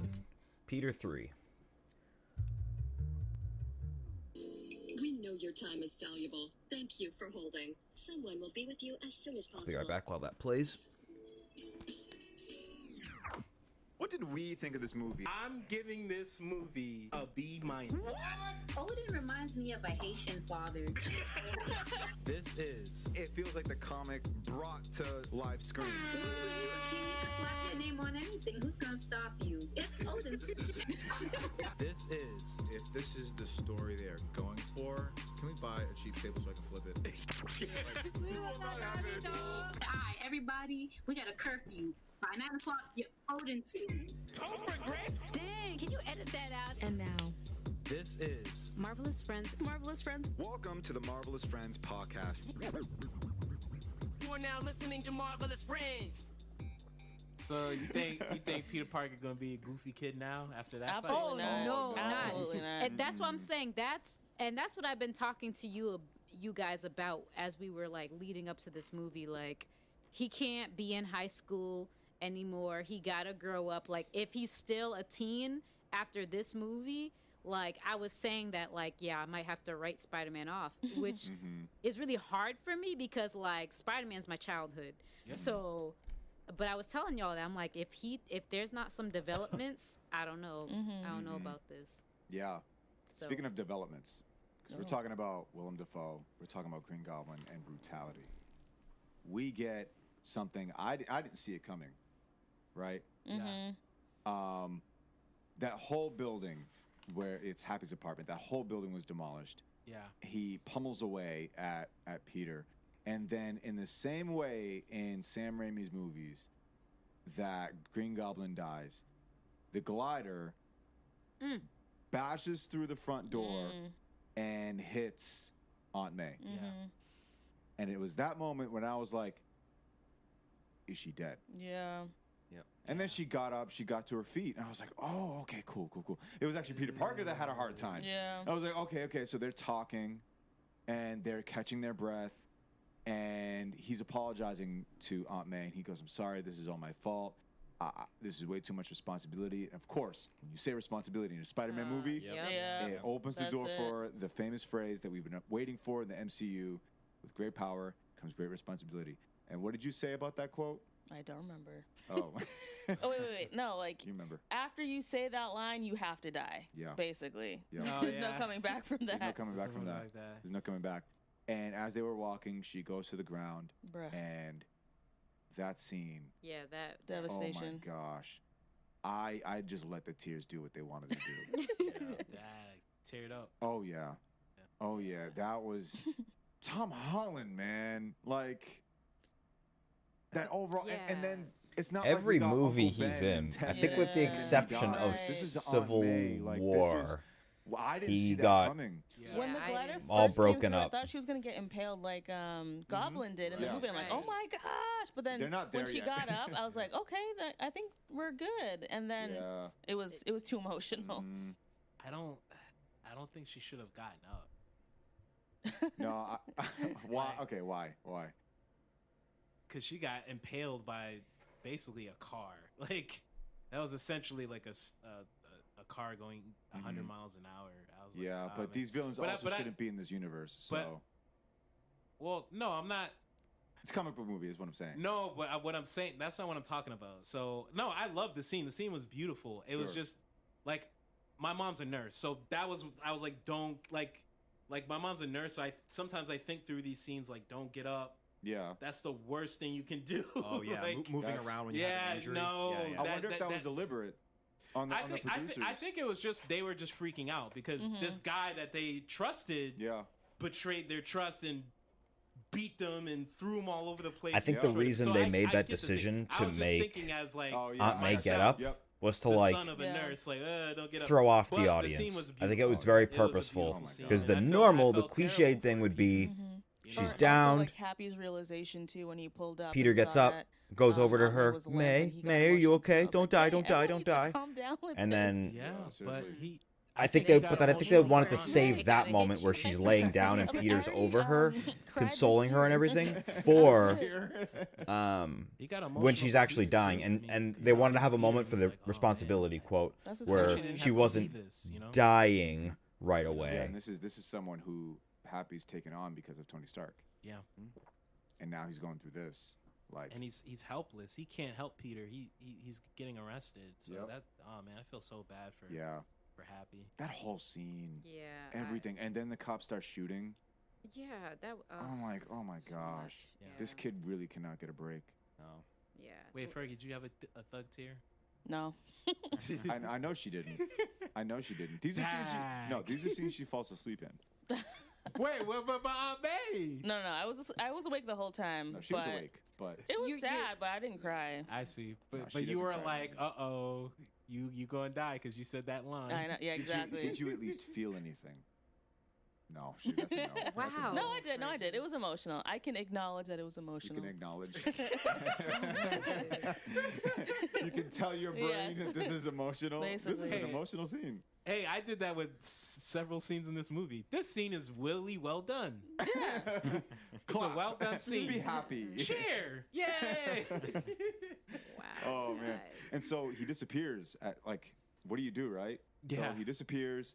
Nobody knows where he is. Ned and MJ are at Ned's place and his mom at his mom's place. And at this point, his mom. I think it was his Ned's mom. Right? mom. Yeah, Ned's mom, Ned's grandmother. mom. Is it his Grandmother, grandmother, right? mother, Grandmother. Lola. Oh, Yeah, grandmother. I missed that. Grandmother. That makes sense. His I'm like, she was grandmother. kind of old. Yeah, I mean, I had a brain Aunt May's fart. kind of young. Touche. So I mean, Genetics. Yep. I'm sorry. So MJ and Ned are at they're Ned's they're at Ned's grandmother's place. Thank you, Fergie and Rinaldi. MJ's thinking about activating the box. If you activate the box, it sends everybody in their back to their universe, back home, because they should have done this a long time ago, right? But that's not what Peter would have done. So that's why Ned, he comes in, he's like, no, don't do it. We should at least wait for him. And he has like the sling, whatever, The sling ring, ring that he stole from Doctor Strange. Well, Spider-Man stole it and he gave it to Ned. And he's been playing with it, and now he like moves his hand in a way that opens a portal. Yeah. And he says, I wish we could see Peter. And the portal opens, and we see a Spider-Man. That's not the Spider-Man we've seen in years. Yep. And the Spider-Man jumps through the portal. Everybody's panicking. The theater goes wild. Yeah. He takes off the mask, and it's Andrew Garfield. Yeah. And it's weird for me to say this. I was so happy to see him. Yeah. Yeah, man. It was so good. He's underrated. Yeah. Yeah. And he killed the scene. Yeah. He did. Tell me, Every man. scene he was in. Because he not Yes. contaminated by Sony. That's See, what I'm trying to that's tell what I y'all, was man. trying So, Sony's tears a of virus. joy, cheers of freedom. Yeah, Andrew Garfield was smiling in that Yeah. scene because He he was was. free. He was free. He get that I'm MCU free. money. Yeah, That was Andrew. amazing. And then they tried again. Everybody, and you know, we see hashtag. Tobey Maguire. He looks good. And he, for What? his age, TASM. Black don't crack. What? That's white chocolate right there. White He ain't chocolate. black. He ain't Jamal Evans. No, he ain't Jamal. He ain't Christopher Jamal Evans. Evans? Yeah, he ain't Hashtag Christopher remake. Jamal Evans. Yeah, we see Tobey Maguire and TASM4? Is Andrew that what the Garfield in hashtag the is? same scene. Spider-Man, like, you know, it was just crazy to see them on Yeah. like, and we knew this going in. Yeah. Right. But to see them, like, Yeah. it's so I can't even. Yeah. I don't even know what to say, guys. It's an Endgame callback. Yeah. Because all of Yeah. those heroes came through the portal. That's right. That's when right. Captain America was at his lowest point, and now we have Peter at his lowest Yeah, point, that's such a good point. and all they come through. Yeah.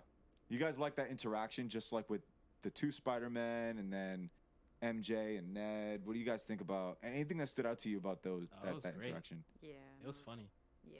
So I had a couple of gripes about it. Ooh, Well, let's not hear it. really gripes, He's but bringing the some rain. things that were. Oh. Yep. Matt's bringing the rain. Yeah. So, well, I guess one thing I have a question for you guys on, because I didn't quite get, or maybe I'm overthinking it. When Toby steps through, and, you know, he's being Toby, and he sees Ned's grandmother, we believe, right? We agree that it's Yeah. grandmother. They kind of wave to each other almost. Is it like a winking wave, like they know each other, or like they're just being friendly? No, I think. Or is that a callback for the fans? Like we're supposed to say, "Oh, she's a character that was in a different." No, Oh, I yeah, think that's a good point.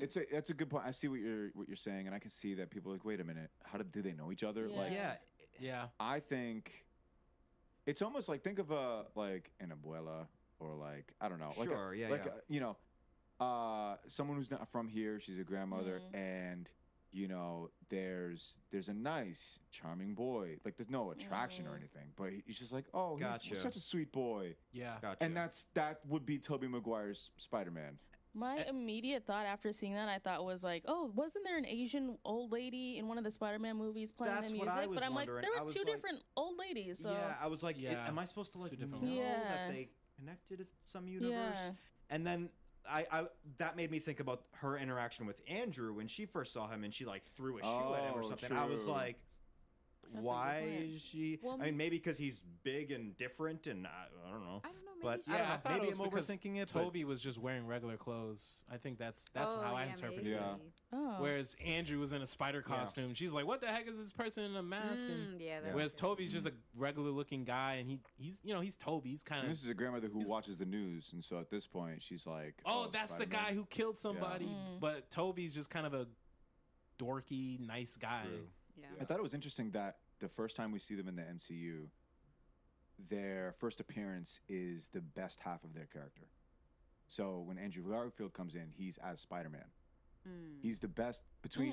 He's a better Spider-Man than he is a Peter Parker. That's. I feel like that might have been Tobey intentional. Maguire is a exactly. He's a better Peter Parker than he is a Spider-Man. interesting. So I think that was very deliberate. Yeah, even the way Andrew walked in, and he was just using his powers, whereas Toby walked in and he had a presence, very covert. Yeah, he had a Stepped in presence like a about legend. him. Yeah. Very iconic. Very iconic. This is how I step into all rooms, guys. Yep. Yeah. With I the mean, presence. it could be like, I'm starting to think it could be like stage of life sort of thing too. Like, because Peter Parker gets his powers at teenage years. And like, I mean, Andrew, he graduated, but he's probably still, you know, actively being Spider-Man. Whereas Toby's Peter Parker was kind of trying to like somewhat put it to rest. And like, you know what I mean? Like, so maybe that could be it That too. makes Like sense. he's trying to, he's been living more as Peter Parker, settling down with Mary Jane and just doing his normal human life. Yeah. As opposed to the Spider-Man life overpowering. Yeah. You can see the stages in life right there. Like Didn't how, he hint at that when they were working on all the cures for the villains? He hinted that he had someone special, but I don't know if he. I don't think he said too much, but he did. You're hint talking at about that. Toby? Yeah, when they were He in said the MJ. lab. Okay, yeah, he did. Say MJ, yeah. He said, I don't know if he said that they were married, but they are still together. Yeah, they're and together. They worked it out, but it's been complicated. Oh, dang. Yeah. Yeah. But I kind of got the sense that he's in a kind of like what Elise is saying. He's in a different, a more mature phase of his life. Yep. Nothing bothers him much. You know, he's chilling. Yeah, it was so good to see them two on the screen. And then we get them both with Tom Holland. Yeah. And that interaction about Uncle Ben and that whole thing. That Yeah. was the second time I cried. Yeah. Fergie laughs.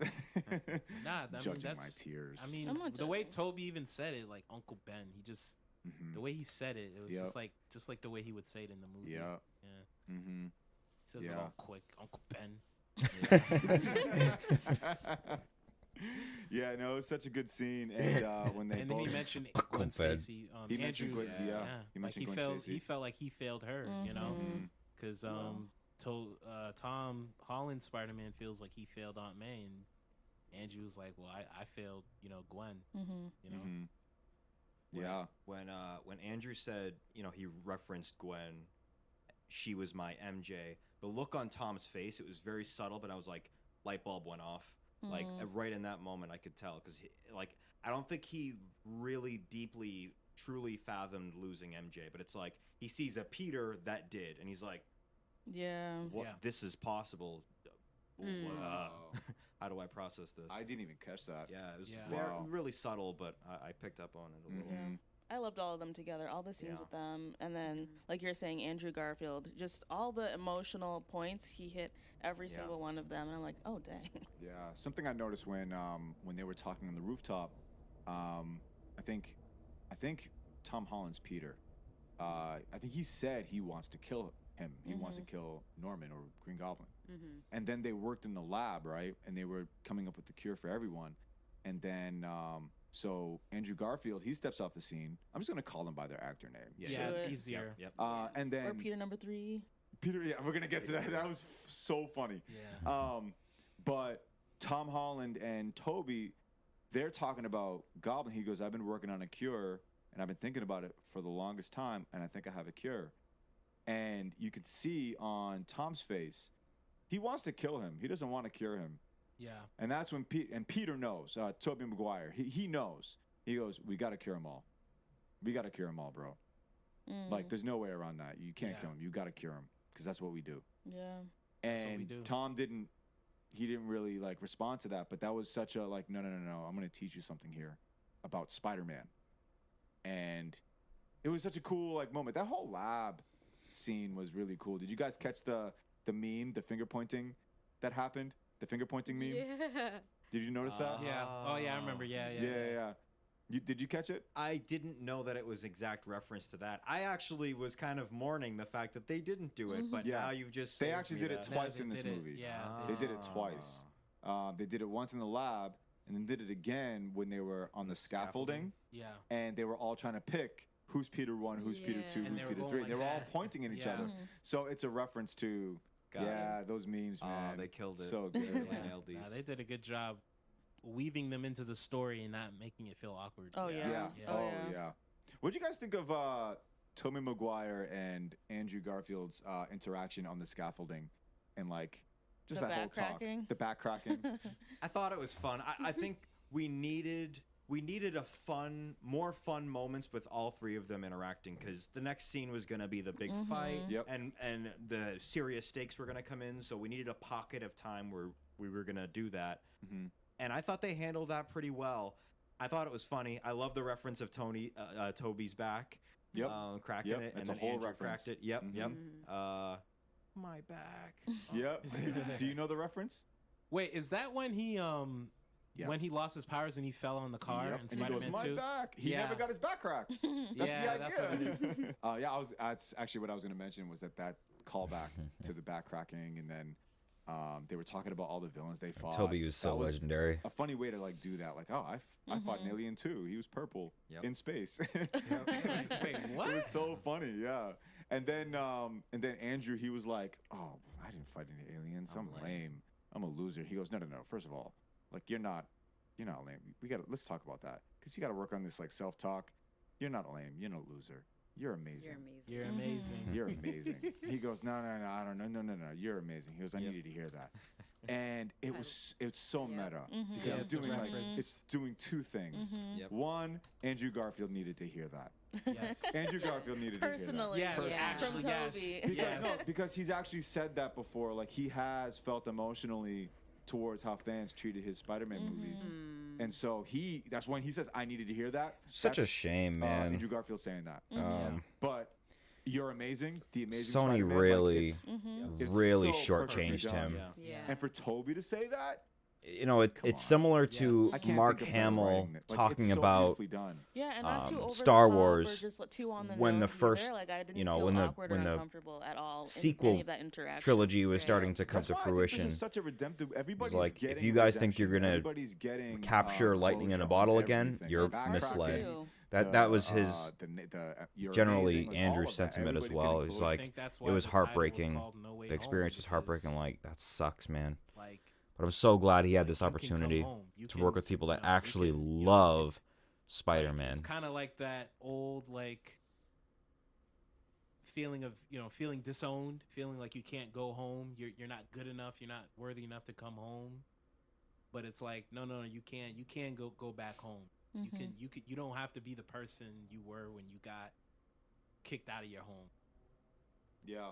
And you kind of see that with the Green Goblin, because Aunt May welcomed him into her home, and then he betrayed that trust, but then he was still able to go home. He was still able to, like, get cured.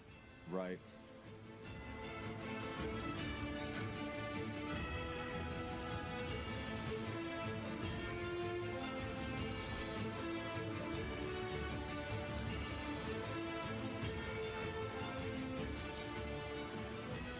Then we get into the fight. I guess we can quickly talk about this. Is there a moment that you guys enjoyed out of that whole fight? They're on the Statue of Liberty with the Captain America shield. They're like in the middle of building it, and they have the whole fight there. What did you guys like about that fight? Anything that stood out? I like the scene, the part where Tom Holland Spider-Man was like, "All right, guys, we're getting our butts kicked. We need coordination. Like, we need to huddle up. All right." Okay, so we gotta synchronize our attacks just like the Avengers, and it's like the Avengers. Oh, yeah, that was so funny. Yeah. He goes, "No, guys." I was like, "I've never been a part of a team. Neither have I." Oh, guys, this is amazing. This is great because I've been part of a team. Not to brag, but I am gonna brag. I'm part of the Avengers. I'm part of the Avengers. And then Toby was like, "That's amazing. What is that?" Yeah. And it was Is that a so band? cool to see. It's like, "Wait, you guys don't have the Avengers? Like, what? Are you in a band? Is that, Andrew's like, is that a band? Are you in a band? are you in a band?"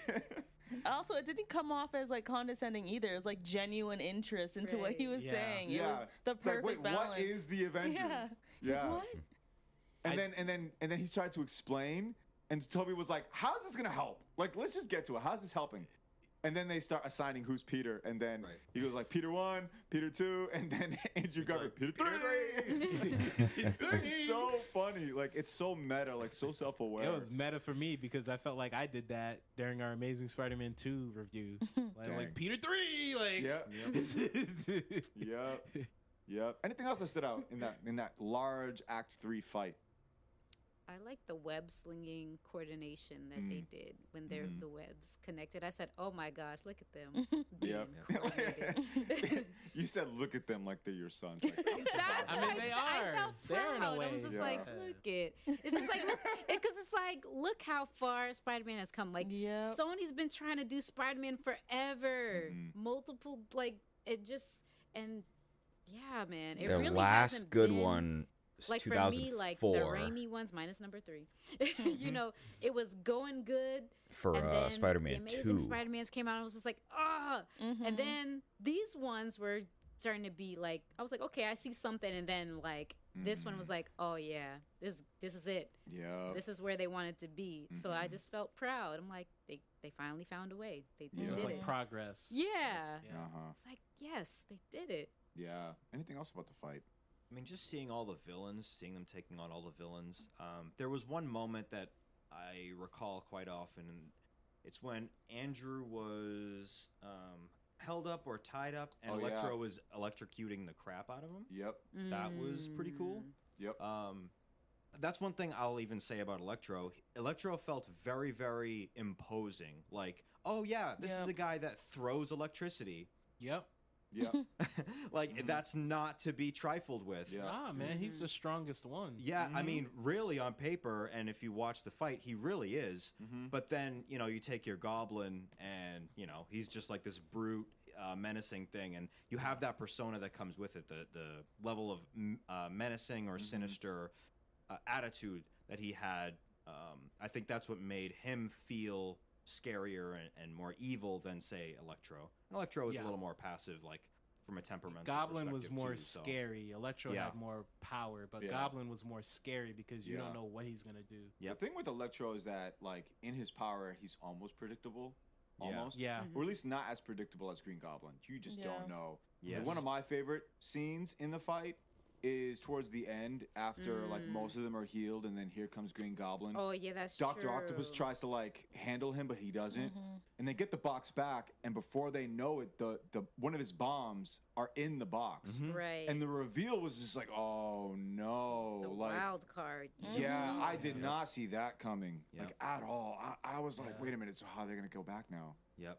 Because they need the box and it's gone now. I was so happy Strange was able to contain the explosion with his powers. Yeah. Yeah, that would have been pretty bad. Strange redeemed himself there. There you go. Because that was pretty cool. He contained the explosion. Yeah, I also really like that that end fight there too, because like especially when he stabbed like.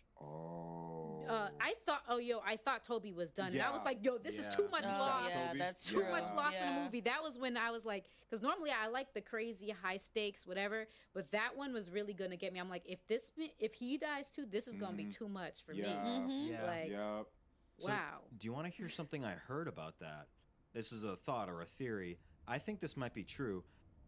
They had lots of test audience, right, for this movie, and it seems like, because the scene seems kind of off. It like, could go that almost way. like he was gonna die. It did look like but it. test audiences were like, No. no. And we all felt that collectively. Yeah. Like, Toby cannot die.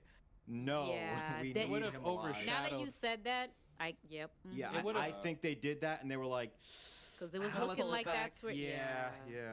Wow. So, I don't know. Dang. It Yeah, would've- because that scene already was intense, and he just helped Peter not go to that other side and kill Goblin. Yeah, And for Goblins to then, it's amazing like, how after all these years, I felt two things. we're One, still I needed a not second to ready register for what Toby to happened. die. Because I'm like, wait, what? Like He stabbed him? can't. Is he gonna die? And then my We just second can't thought let is, go if of he's that gonna die, Spider-Man. Bro, go all Old Testament on Green Goblin. Kill this man. If you kill Toby, you're done. There's no cure for redeeming. you. Yeah, no cure for you. You gotta go. But instead, he cures him. And he comes back and he goes, what did I do? I'm like, I can't even. No, he be said, "What have I done?" and he looked sad. Yeah. So. No, clearly it's Norman Osborn. Yeah. Right, So he's now back. he's gonna have to get a lot of therapy, a lot of therapy, because it's like now he realizes all the lives he hurt and ruined as his other persona. But I was gonna say I feel like if Tobey Maguire's Spider-Man died, it would have overshadowed Aunt May's death. I don't think. Yeah. You have to let that sit. Would have ended up Aunt with May a death whole has to sit Black Widow, Iron because- Man situation. Yeah, Toby dying would just feel out of place because he's from some other universe. It wouldn't fit the movie. True. I think also too, there's still, even after that scene, there's still so much that happens that it's just like, okay, we lost Aunt May, and then in this case they killed Toby, and now the way this movie ends, where they have to arrive at the solution that everybody needs to forget that Peter Parker's Spider-Man. That means everybody he loves, which that was very emotional. Yeah. That's way too much. Yeah. That's way too much, because you're about to go there. You can't kill Toby. You can't. Also, now Too that much loss. everyone forgot, he's gonna have to shoulder that burden of Aunt May's death alone. He's not gonna be able to have Ned and MJ help him, support him emotionally. So to add Toby on top of all of that would have been overkill. Yeah. And I'm someone that likes the misery. But Yeah, that's what I'm saying. I'm like, I was waiting for stuff, but I was like, no, we gotta draw the line Same, here. same. There's a I usually line. like when There's there's a like line death you and cannot weight At least has a and line, real like- stakes, but To Toby that dying day there? I did. No. I was like, No. wait. Yep. Y'all doing a lot. Yep. Let me ask you guys. So the movie ends with Peter Parker basically starting new, right? Everybody forgets that he's Spider-Man. All of his friends. Happy forgets. We see that scene at the graveyard. He goes, "How did you know her?" And I was like, "Oh, right." Right. It was weird. I know. I when Happy got there, I like forgot that Yeah. he forgot. I was Yeah. like, "Oh, damn!" What a way Peter's to really remind Yeah, us. that's There's cold. a little bit of Yeah. a little bit of rain. I'm sorry, a little bit of rain Oh, here. there Bring goes the it. rain. How I can have you my rain umbrella. on this? Bring it. Okay, Alright, good. So he goes to the graveyard, right? Uh-huh. So he remembers that they dated, that they had a dating relationship. Right. He couldn't figure out that's her nephew. No, I don't think it would be that. Would it? I don't know. Would that not come up while they were dating? I think it's I a have a forget. nephew. I don't think it's an elimination of the past. I think it's forgetting. So I No, think I that's the get that. distinction. I know he forgot all his personal memories with Peter. Like they're Right. gone. Right. But he remembers, oh, I dated this young, beautiful lady Yes. who has a nephew, Right. and then this random young man at her gravestone. Hey, like I don't know, it's a nitpick, but I would have been like, wait a minute, are you her nephew? Well, I don't know if I'm. Aunt May could have known a lot. I mean, because she did a lot of stuff with the community. Yeah. It could have been It could have any been random. anything. So they true. never. That's So true. so okay. So I interpret it as okay. He remembers that they're dating, but maybe he just remembers her as this community organizer. Probably. But then why is he driving all the way to the grave site for just a community organizer? No, Well, but 'cause like they you could have dated. left a. They were dating, yeah. No. The Yeah. he remembers he dated her and he remembers that he just it's just so she never mentioned a nephew or any. I mean, it could have been possible, but like again, I don't know if you can just assume that this boy was. Let's really- play with this Right. theory. But why would a boy be at a random? She helps out the Well, community. Yeah, maybe. exactly. So That's maybe what I was gonna say. maybe he thought, oh, that's someone that she helped. Some young Well, I boy. don't know. I don't think he's Like thinking that I've far. had older people in my life that left such an impact on me. So if they were to pass, I would be at their funeral. Yeah. And so I think I the fact see. that Happy strolled up while Peter was there, right? He could have just probably not have known him from afar and just be like, oh, this is a young person here at this site. Who are you? That's kind of how I interpreted the And situation. he did Yeah. ask. He was like, "Oh, how do you know her?" Right. And then he didn't. Yeah, Just said, he wasn't Yeah. gonna say, "Are you her nephew?" He's a probably random gonna boy, ask, yeah. like, yeah, he could have been, like, Because it wasn't clear how well known May was known. That's what confused me. well, But it also wasn't the funeral. It was just a random tombstone. day. Yeah. yeah, Because in my mind, usually celebrities get that kind of like strangers show up to their tombstone. yeah. I will say that is the heaviest nitpick I've heard. No, That's- because it's a heavy one. I know it's a nipple, but it took me out of the scene. That's why. Okay. Like, it took me out of the scene. Like, so then my brain was like, oh, obviously he doesn't remember. But then my heart is like, where's the You're still trying to where's the meet the connection? two. Yeah, I'm trying to, because it's like, where's the connection? Like if it was Michael Jackson, Yeah. two strangers would bond over that because he's this world-renowned musician that moved people's hearts. And Right. so you could have literally a old white man from Alabama and a young black kid from Harlem bond over, and they don't know each other. But May, it's like, what was May? How does May bring these two? I don't know. That's where my mind went. He It's like, dated how did they? May, Yeah. and to him, this is a person. How do you know her? Right. I think the same thing would happen if it was Michael Jackson to random people being like, "Oh, how did you know Michael Jackson?" Or But it what would was make, your but it would favorite make sense. song? It would make wouldn't sense make because, sense because I don't know where Michael Jackson's grave is. well, I'm saying hypothetically. If No, not hypothetically. Sorry, but it wouldn't make sense because people who know Michael Jackson would go to his grave. Okay, scratch someone more popular is what I'm saying.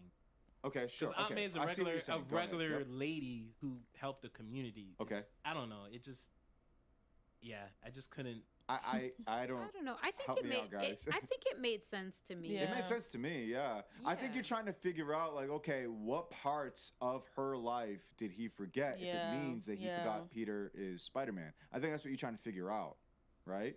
I mean, no, intellectually, I understand that because of the spell, he doesn't know Peter.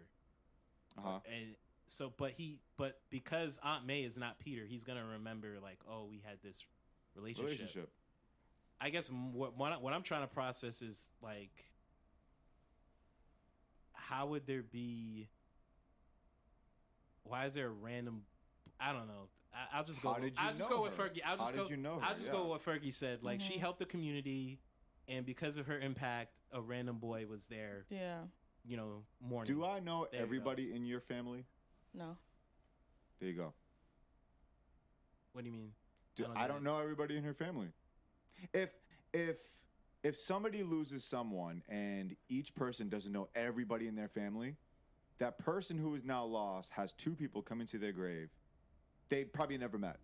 How do you know her? No, How I do you know get him? that part. I guess Just the fact that he forgot that Peter. Yeah, just that he relationship. didn't put two and two together. Yeah. He didn't put. But He's just a random. There is a two to put together.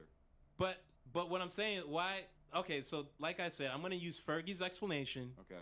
That she made such a impact in this community, specifically with young people, that Mhm. maybe they go to her gravesite Mhm. because she was a great community leader, helping the less fortunate, and it inspired young people to go to the gravesite. That I'm just gonna go with Fergie because I don't want to prolong this. Sure, I don't Because know. other than that, it's like, why is people at random gravesite? Have you never seen that in real life? Like sometimes I'll go take walks in the gravesite up there, and people will leave flowers for someone that had passed, like just random. Only a military veteran. Oh. Like someone that died in war. Yeah, I've seen that. Wait, hold on. Remind me again. What did Tom Holland or Peter say to Happy when Happy asked, "How do you know her?" What did he say exactly? Spider-Man. I knew her through Spider-Man. Right. Gotcha. Okay. Fair enough. Yeah. And then he said, "Same here." Yep. Yeah.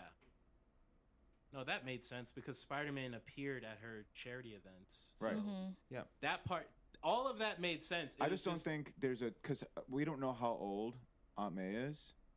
So in all her years, all the people she have met, he literally could be anybody to Happy at this point. Yeah, so it might not be one of those things you immediately connect. Like Yeah. she like Which is why he asked how. if Happy is dating Aunt May, do you think a nephew's the only family member she's bringing up? I mean, no, but They I do feel live like together. They Right. live together, and that's basically her Yeah. son. So that's, I don't know. I don't But want it's to. I don't want the to prolong this Right. because, like I said, for the third time, I think Fergie kind of cleaned it up by saying, "Hey, she made such an impact in this neighborhood that random people would go up to her gravesite to pay their respects." And But I we'll get what just you're leave saying, it there. Rinaldi. We'll just leave it there. I see what you're saying. I also think too that we also don't know what the relationship was like. You know what I mean? Maybe Yeah. they only met in public places, and Happy didn't necessarily always see Peter in the apartment, or she was careful about having Happy around Peter. we're we can asking- assume that maybe. Yeah. It's a lot of. I think it just took like what I'm saying. I don't want to lie because Right, you're kind of right. making me feel like I should have just lied and said, "Oh, I was moved by the scene." No, not at all. It took me out of this. That's what I'm saying. My like you guys were like your heart had a string and it connected to Peter's heart. My string just broke. It was just like, that's all I'm saying. I'm like, it's like I couldn't connect with the scene because I got you. The scene took me Yeah. out because I had to adjust because I'm like, wait a minute. They don't know each other. And there were times even after the movie I asked similar questions, but also the spell just happened. Yeah. So there's no time to explain all of these details. And so I think we have to wait to figure out like how exactly does this work, the forgetting I thing. think intellectually I understand it. Like they don't have memories with Peter. Right. He's just a guy. Yeah. Like I'm sure MJ's like, oh, I think I've seen that guy around my school. Like I think it's that simple. I just couldn't connect with that specific scene. Sure. I think the MJ Ned stuff made more sense in my head. In that scene, my first thought was, what happens to Stark Industries? Like, who's gonna? Oh no. That's Stark Industries. Stark Industries done. Yeah. Well, never mind the forgetting thing. There's But, like, the whole scholarship there's thing, still too. Armor Wars. There is still Armor Wars. You're right. So I'm sure they'll explain why it fell apart in the War Machine's TV show. Right. But I'm going to tell you. I What's think gonna that's happen. that's where they'll pick up that whole thing. Mm-hmm. Yeah, I'm glad you brought that up. I forgot about Armor Wars. I don't think Spider-Man's going to be connected to the Stark Empire anymore. This movie was the goal. One of the goals was to separate Spider-Man from Tony Stark completely and place him in the traditional comic book role as a solo vigilante. Yeah. You know, just helping people in New York on his own It was a soft terms. reboot. Yeah. This whole connection to Iron Man, that's got to go. Yep. I never really liked it. So speaking of separating Spider-Man from Tony Stark and keeping his traditional vigilante, let's end this review with this before we transition to our next segment. He has a new costume. Yep. What do you guys think? I liked it. Yeah, I liked it a lot. So here's my thoughts. Going into this movie or leading up to it or however you want to look at it, I wanted Amazing Spider-Man Costume 1 from the first movie. Yeah. That's what I wanted. That was always my preference. I didn't care for the one in Amazing Spider-Man 2. It kind of defeated the purpose of him being Amazing Spider-Man, spin-off Spider-Man, right? He's supposed to be different, unique. There's something uniquely cool about him, right? He had the unique eyes, the ridged design on the costume, the unique arms, etc. So that being said, I wanted that one. I wanted maybe the red and black Tom Holland costume and then the classic Tobey. One, because it would be cool to see the three costumes together, but two, because you'd be able to tell who's who. Now, after seeing this movie, I 1000% understand why they went the route they did. Because Tom saw that there are these two veteran Spider-Men, and they've gone through some things, and look at their costumes. They're very particular, and they're quite similar. My costume's a little bit different. Maybe it's a little, juvenile, something like that, but him getting that costume in the very end and showing him he's somewhat of a loner at the end and he's jumping through the snow and everything, and it's a very bright, vibrant, beautiful blue and a solid red, and that is the optimism that Spider-Man's supposed to be. He's the luminous blue in the dark night that is New York. Yeah. Wow, that was well put. Very well put. I can't top that. So I want to add to that. I'm glad this happened because I never talked about this because I feel like this, whenever I mention something about this, anything related to Spider-Man and Stark's tech, he needs to be grounded. He needs to be but it's like I never bought into Spider-Man. The first time we see Spider-Man in the MCU, he's got tech. Yeah. He's got all these extra gadgets. Right. That's not Spider-Man.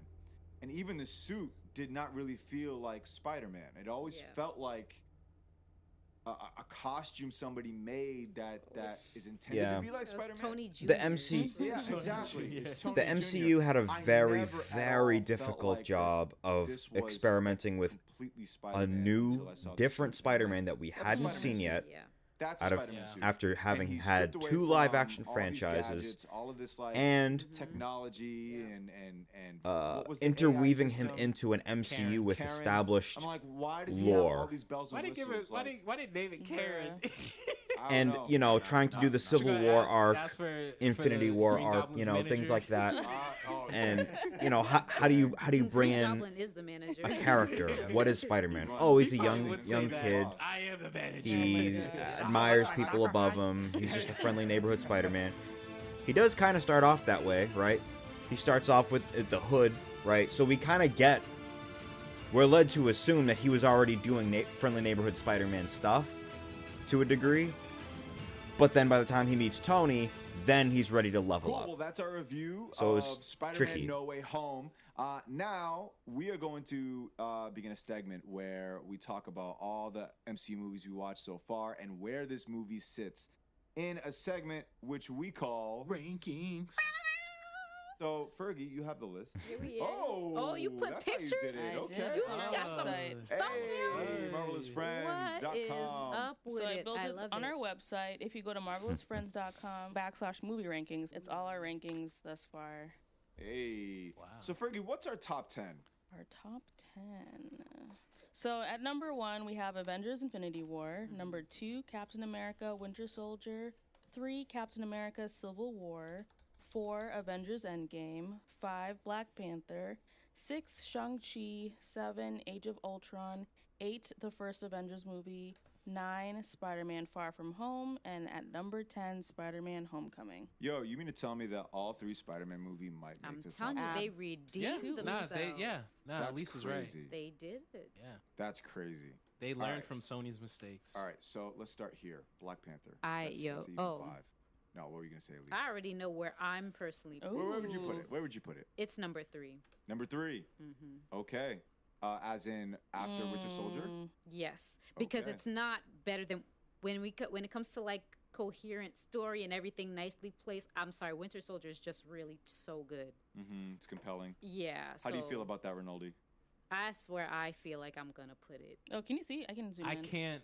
Cause I love the Oh, no, Easter I can- eggs and okay, I all can the see- stuff, but thanks. I have Yeah, to be I got you. real. It's Yeah. not like Winter Soldier story is so good. Like it's just that movie's just. Yep. It's hard to top. I can't put it above Civil War. I can't. You can't put it above Civil War? Make your I can put it case. above Endgame easily. Oh yeah. Okay. I'm trying easily. to think Yeah. of what happened in Civil War that would not. Yeah. Make what it made, better. Yeah. What made? Sorry. Yeah. Great Everything. I think it was just we saw all the different Marvel heroes in that movie. Like we saw Cap, Iron Man, Black Panther for the first time. We saw, like Vision, Wanda, like all of them like fighting each other. And we saw how like there wasn't a villain per se. It was like two sides that you're like, oh, I can see which side you're on, and Mhm. just all the debates online about who do you agree with? Do you agree with Iron Man? Do you agree Yep. with Cap? Like, Mhm. and then that fight at the end with Cap, Iron Man, and Bucky, and That's just how That intense. was a good. Mhm. Yeah, that's reasonable. Yeah. And we see Spider-Man for the first time in Civil War. Yeah, he True. shows up for the Yo, first Spider-Man time. He's here 4 times. Yo, Yeah. wherever And- Spider-Man- and Spider-Man Black is the Panther. franchise, man. Yo, he was in Infinity. the He was in franchise. all. I- Yo, I He's will in all never. of these. He's saying Hold he's on. in all of the. I will never forget the hype and the energy, the palpable energy before trailer 1 for Civil War came out. Holy crap.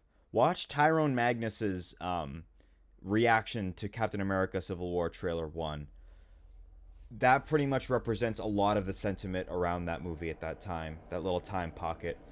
Man, and to think like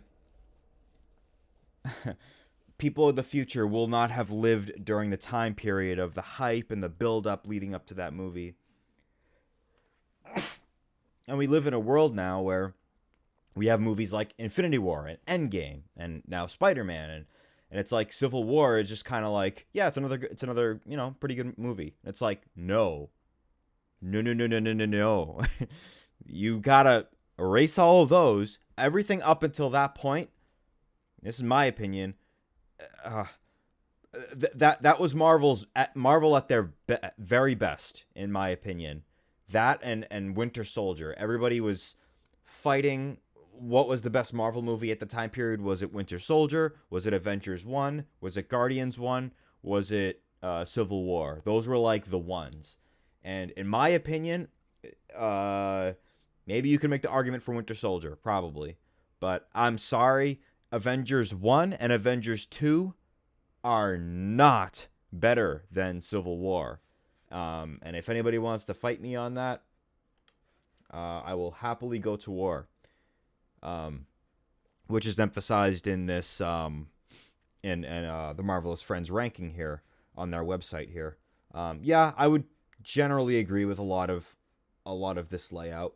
The Civil War Endgame one is a little tough for me. There's a special place in my heart for Civil War, so I would probably put it above Endgame too, but that would require very, very, very, very deep thought and deep consideration, because Endgame is an insanely good movie, despite its obvious flaws that everybody brings up. Infinity War is obviously the timeless one. It really does baffle me that there are... I can understand where people come from when they say Endgame is better than Infinity War. I get it.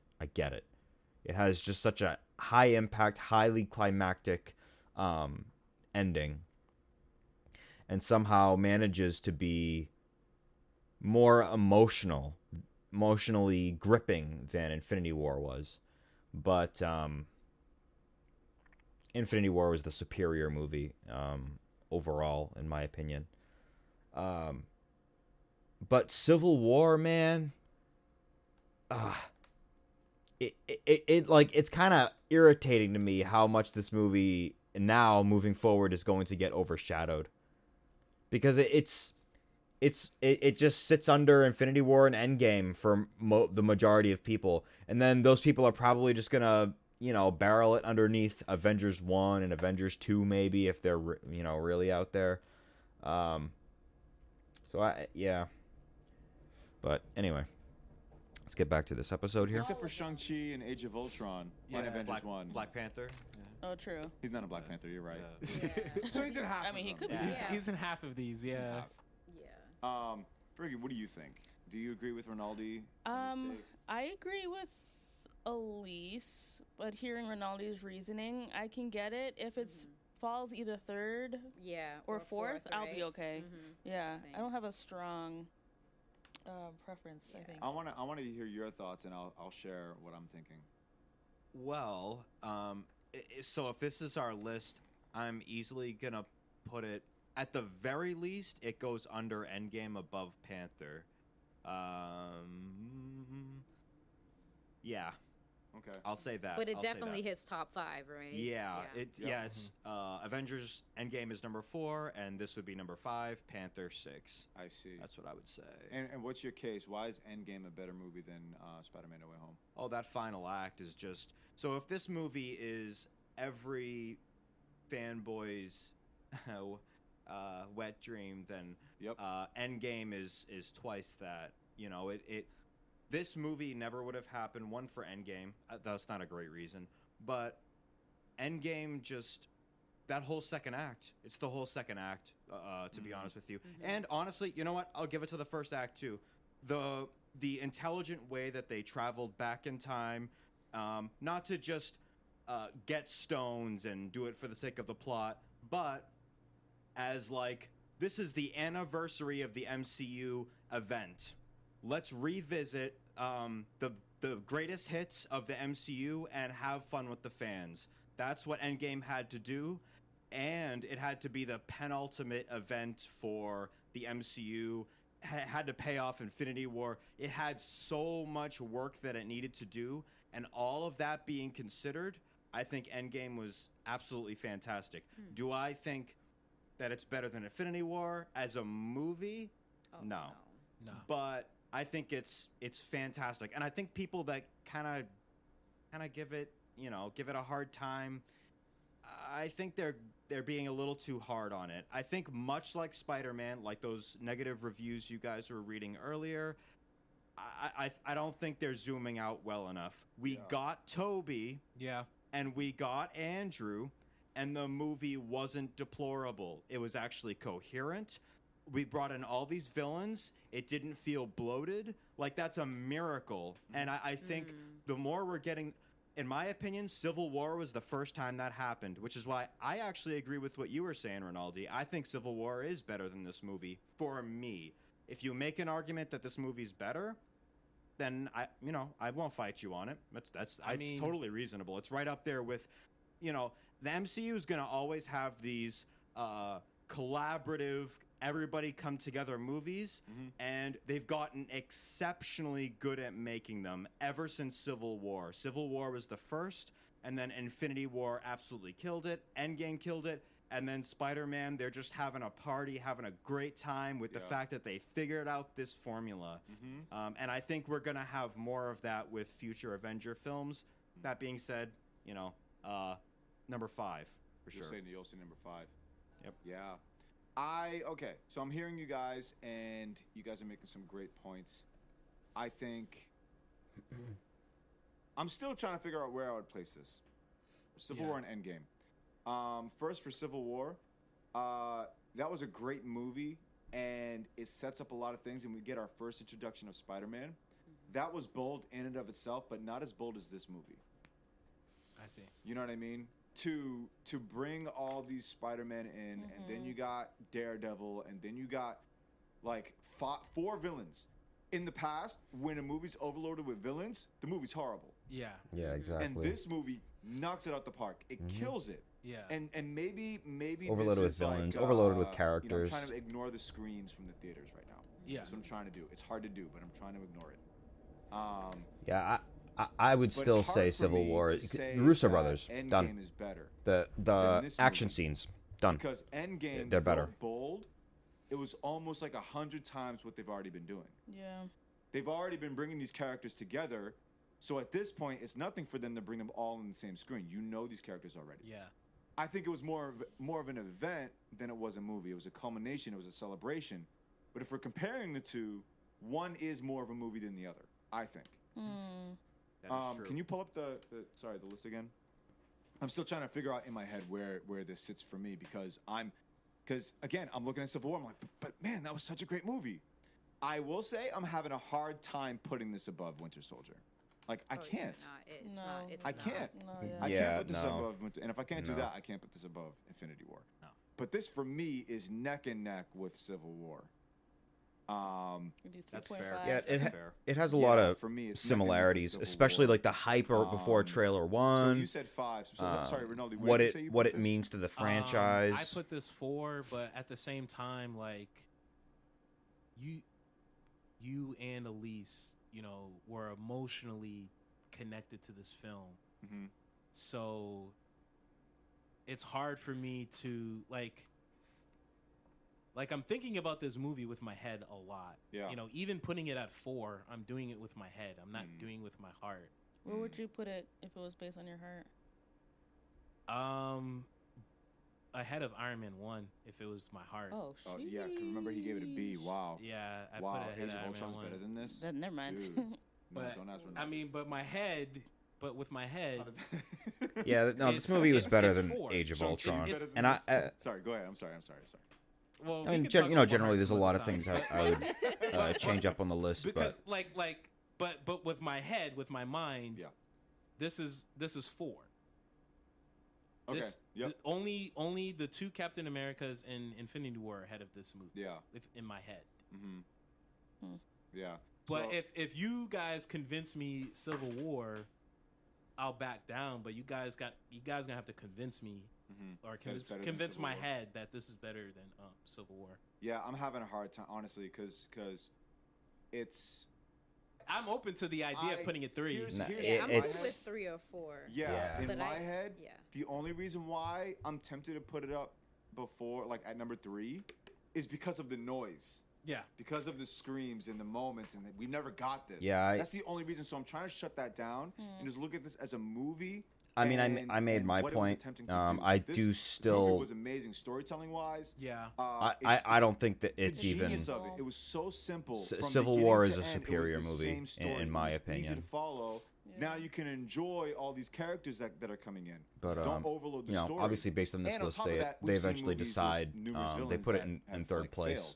This had 4 or 5 and it's not villains. unjustified. This you know, did great. But And for me, that's why I'm, like, Civil having a War hard is time, definitely the you know, superior movie. shutting down the noise from the movie theaters of these moments. The tricky thing is that this movie follows one. I mean, yeah, there's the other Spider-Man and the other villains, but it does follow Tom Holland as he's dealing with all of this more closely than let's follow Captain America while he deals with That's the true. Sokovia You're following Accords. Tony. You're following Natasha. Yep. I mean, the movie ends with Cap choosing Bucky over Tony, but I feel like Tom Holland Spider-Man deciding to kill the Green Goblin had more weight than Captain America choosing Bucky over Tony. Yeah, and the stakes seem to be a lot greater for Spider-Man. Yeah. Well, didn't I make a comment like that? That Civil War was basically like Avengers 2.5. I was saying that. Yeah, I mean, most people that's say not how that. I felt about the film, and there's a bunch of other people that agree with me. Like, it wasn't. It didn't feel like a 2.5. It felt like a lot of Cap's. Because if Cap just said, "All right, Iron Man, let's do this," then there's no movie. No, he's definitely the star, but He's the it star does. of the because he's the one that says, "No, I'm not signing these Sokovia Accords." But I think what takes you out of it being a Captain America movie is we're following all these other people. Yeah. And they also take center stage too. They almost share a stage with Almost, Steve Rogers. yeah. Almost. Yeah. Not the main stage, but Yeah. they're very close. Yeah. I'm with Elise. I think I would put this movie at number 3. I think for my personal list, I didn't put Civil War quite as high. And I don't know if I can say it's like my favorite or up there for me. Yeah. And I think if a movie is going to dethrone Black Panther from the top 5, it would definitely be this one. Yeah, it would have to be this one. I feel like, but even as a movie too, I think it's a solid movie. It's a solid movie. I think I would reach for this movie, like in a DVD shelf. Oh yeah. Over Civil War. Yeah, if they was both on TV, I probably would watch Spider-Man. Yeah. Not to say Civil War is not a good, Right, but I enjoyed it. Right. A But if you little had bit gun more. to your head, if you had to choose, I don't know. I still like. Yeah, I'm with Rinaldi on this one. I'm with I felt Rinaldi like on this Civil War one. had more stakes. So Civil War is just a superior That's movie. right. Like this is the Avengers. That's just my literally opinion, though. Breaking apart. This movie, it's like Peter's kind of personal journey to growing up. But it's also, see, you're saying that to kind of devalue, not devalue. I'm not trying to devalue it. I'm just So, because it's not just him growing up. That's a huge part of the story, right? Yeah, that's. It's him making the decision. It's him making the decision. The decision he made is up there with Tony Stark sacrificing his life. Yep, I see.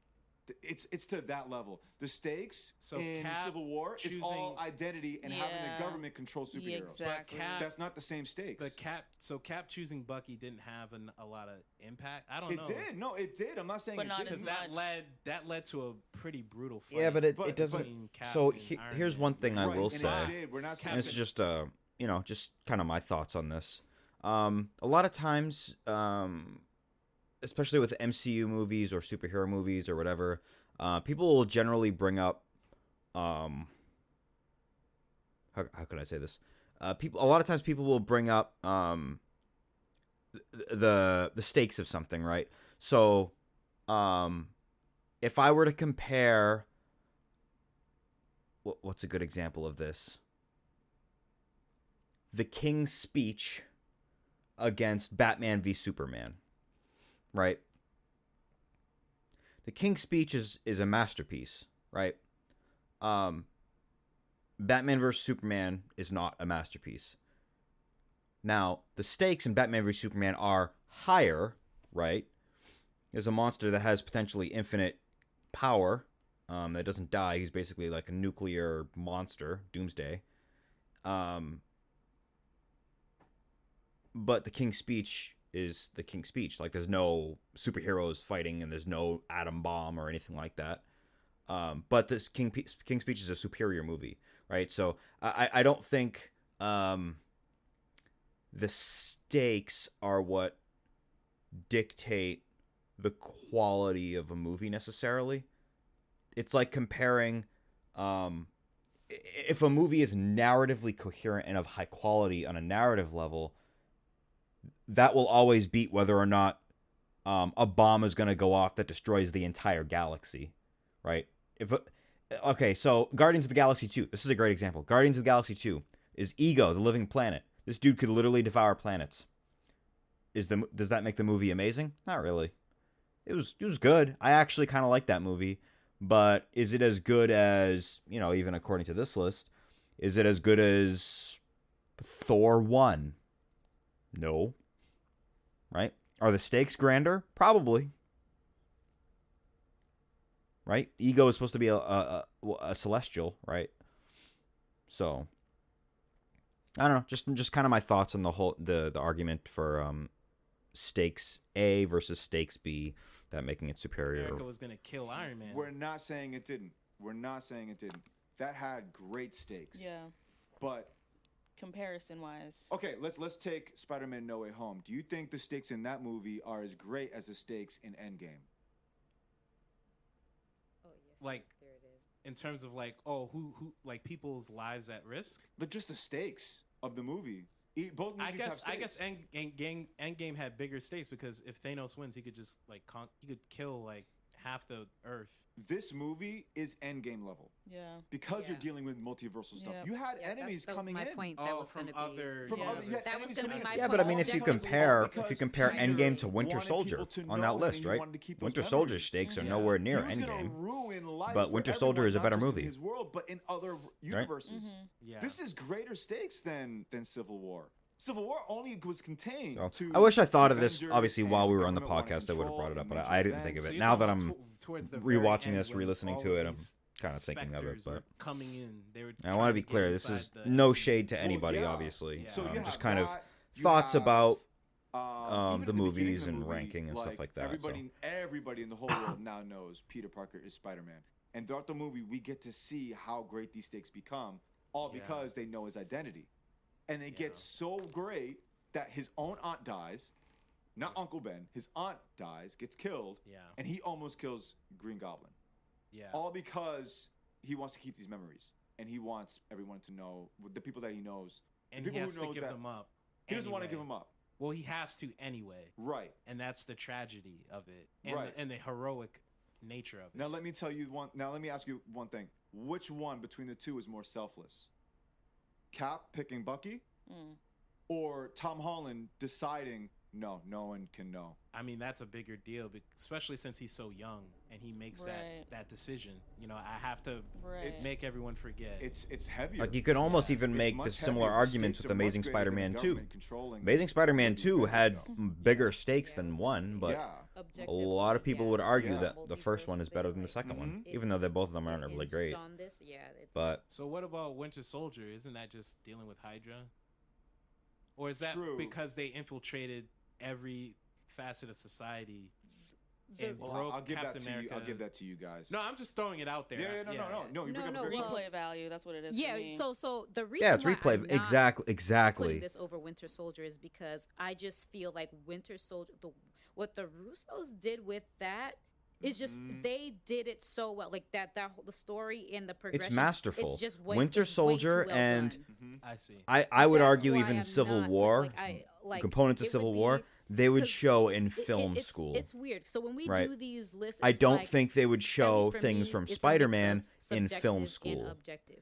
I Maybe am well Tom aware that Holland's I was emotional fangirling acting, here. maybe. But I can't right? let it But that overpower what maybe an maybe excellent that's it. movie that is. Like, I think take it outside of superhero context, that is an amazing movie. Yeah. So I'm not gonna be silly because I cried that Daredevil showed up and put it over that. Like, I can't. I'm not gonna do that. It's hard to quiet the noise, See? right? All See, the you're like cheers me. and- You can use your head and your heart. Yes, I can. See? That's what I'm I can saying, do but- it. In terms of that, the question is, which movies of all of these movies would they show in film school? Right. Winter Soldier. Yeah. Movies Yeah. like Dark Yeah, Knight, that's a great etc. point. That's a great Scarface, point. right? How do Winter you- Soldier is like How do you a combine an film. Yeah, Martin action, Scorsese action- can't say nothing about that one. Exactly. Yeah. He would Exactly. approve of That's, this that's a one. movie. Yep. That's a movie. Yep. No, that's an actual Dang. movie. Yep. Yeah. We gotta write that question down for our next movie so we can have this Does Martin criteria. Scorsese Right. approve? Does Martin Scorsese approve? Yeah, that's So how good are we marker. feeling about putting this at number 3? I'm for it. I'm fine. You Yeah. guys convinced me. Yeah. And my All right. heart's not even in the game anyway. That's true. That's true. But this was a great discussion on like figuring out like because honestly, I'm not even like disagreeing with like how great of a movie Civil War is. Yeah. So like I need a little bit of convincing too. Like okay, I know this is a little better, but man, like you know. What about stakes? What about yeah. characters? We're How- off the like, heels between of two just movies, seeing how bold Spider-Man were they? 2, so It's a lot. you know, it was of pretty variables fresh, that you're considering, and it's I'm very, glad very we good. came to But a consensus. I just Fergie, what do you got there? Do you want to read? At number that. 27. oh, she's Wait, gonna read is it off the whole 27? list. Yeah. It's 27. That's what I have. Whoa, we're getting close to 27 30. Let me click pause real quick. So I was actually rewatching. One of my favorite pastimes is to rewatch, or to watch people react to seeing some of the Marvel movies or seeing just movie scenes or whatever for the first time. And I was watching somebody react to various Marvel movies. I watched him react to Endgame, and then Infinity War, and then I kind of bottomless pit or a rabbit hole, and I started having him watch, watching him react to Civil War, and my God, the opening scene of just Cap kicking the tank into the guy, jumping up, drop kicking the dude, jumping into the window, like all that stuff is just brutally overshadowed now because we got what we got in Infinity War and Endgame, etc. But yeah, it's all the same points that I pretty much mentioned before. But the action sequences in Civil War are on the same tier level as Winter Soldier and Infinity War and Endgame. They are. They do the whole zoom out, see them actually throw fists and throw punches, and it's like fight choreography you might find in like martial arts movies like Ip Man and stuff, not like Avengers movies, like Avengers 1 and 2 I should say. Endgame and Infinity War changed that obviously, but yeah, until they get the Russos back, I don't think we're gonna get, I personally I don't think we're gonna get movies as good as those. Yeah.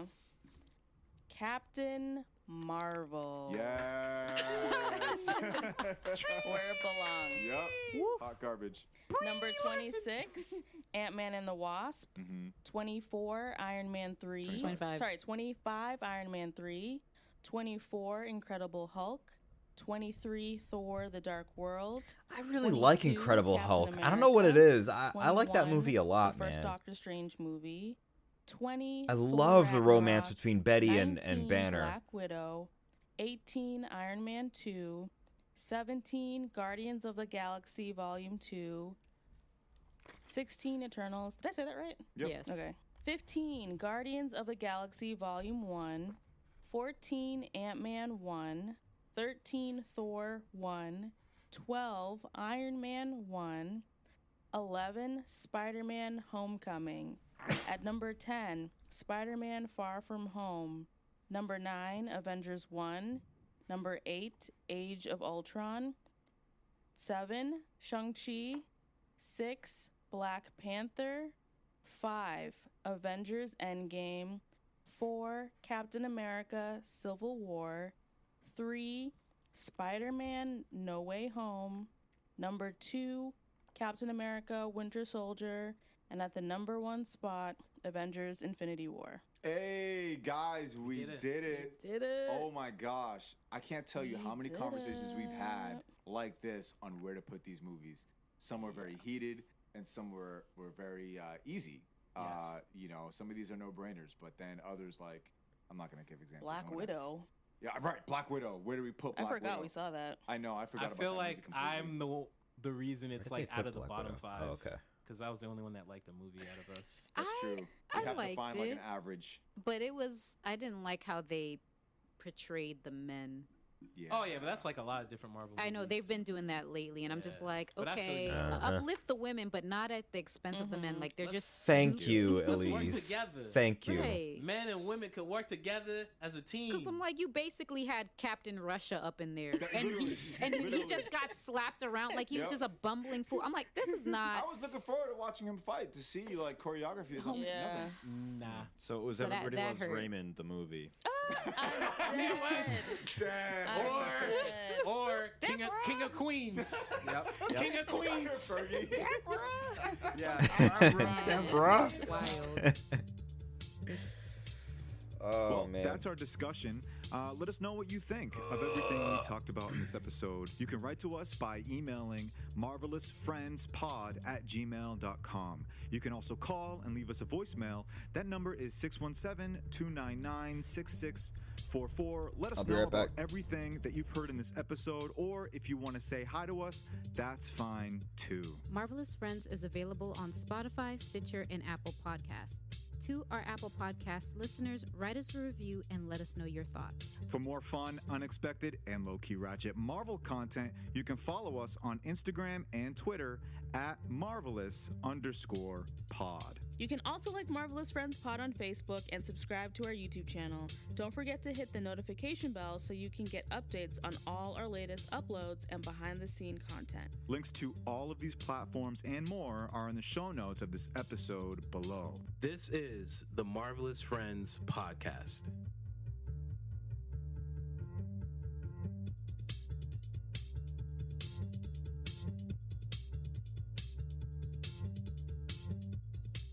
Deborah! Queen.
All right.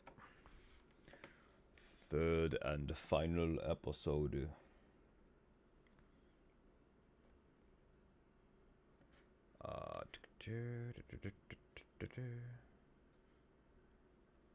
How's yous likes the new news?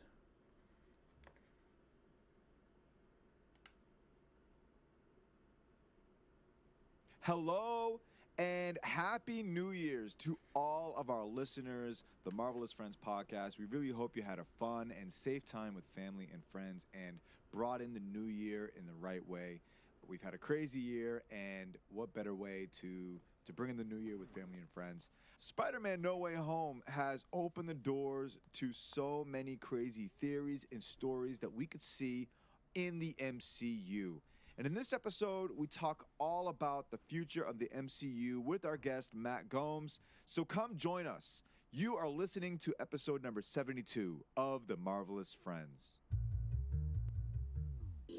We know your time is valuable. Thank you for holding. Someone will be with you as soon as possible.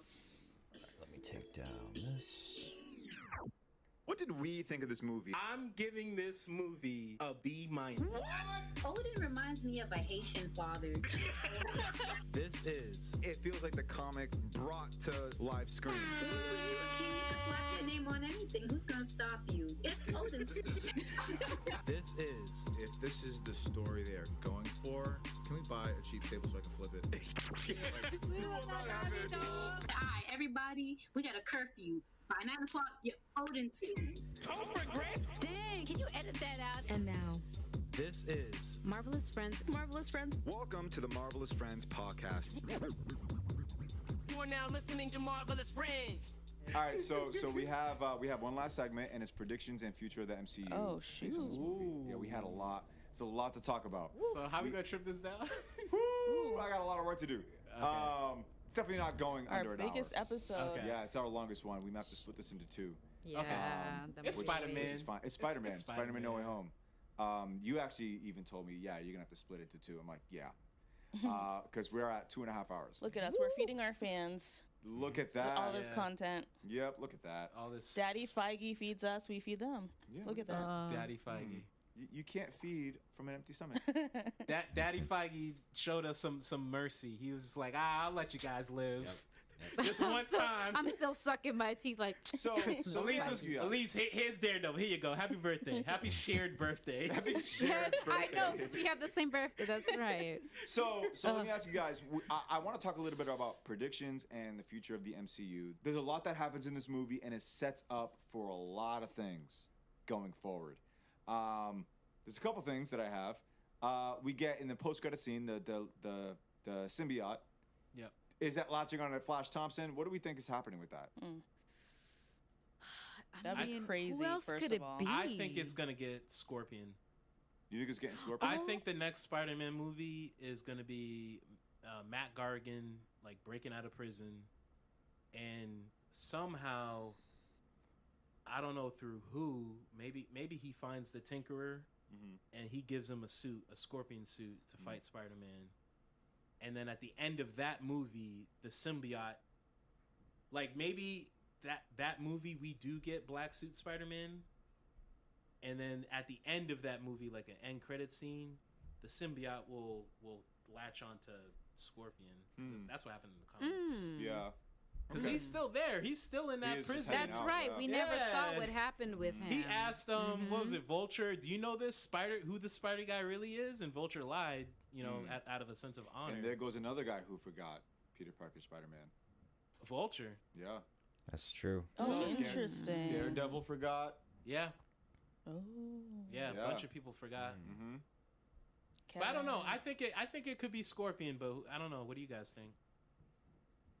Honestly, I didn't really know where it was gonna go. Yeah.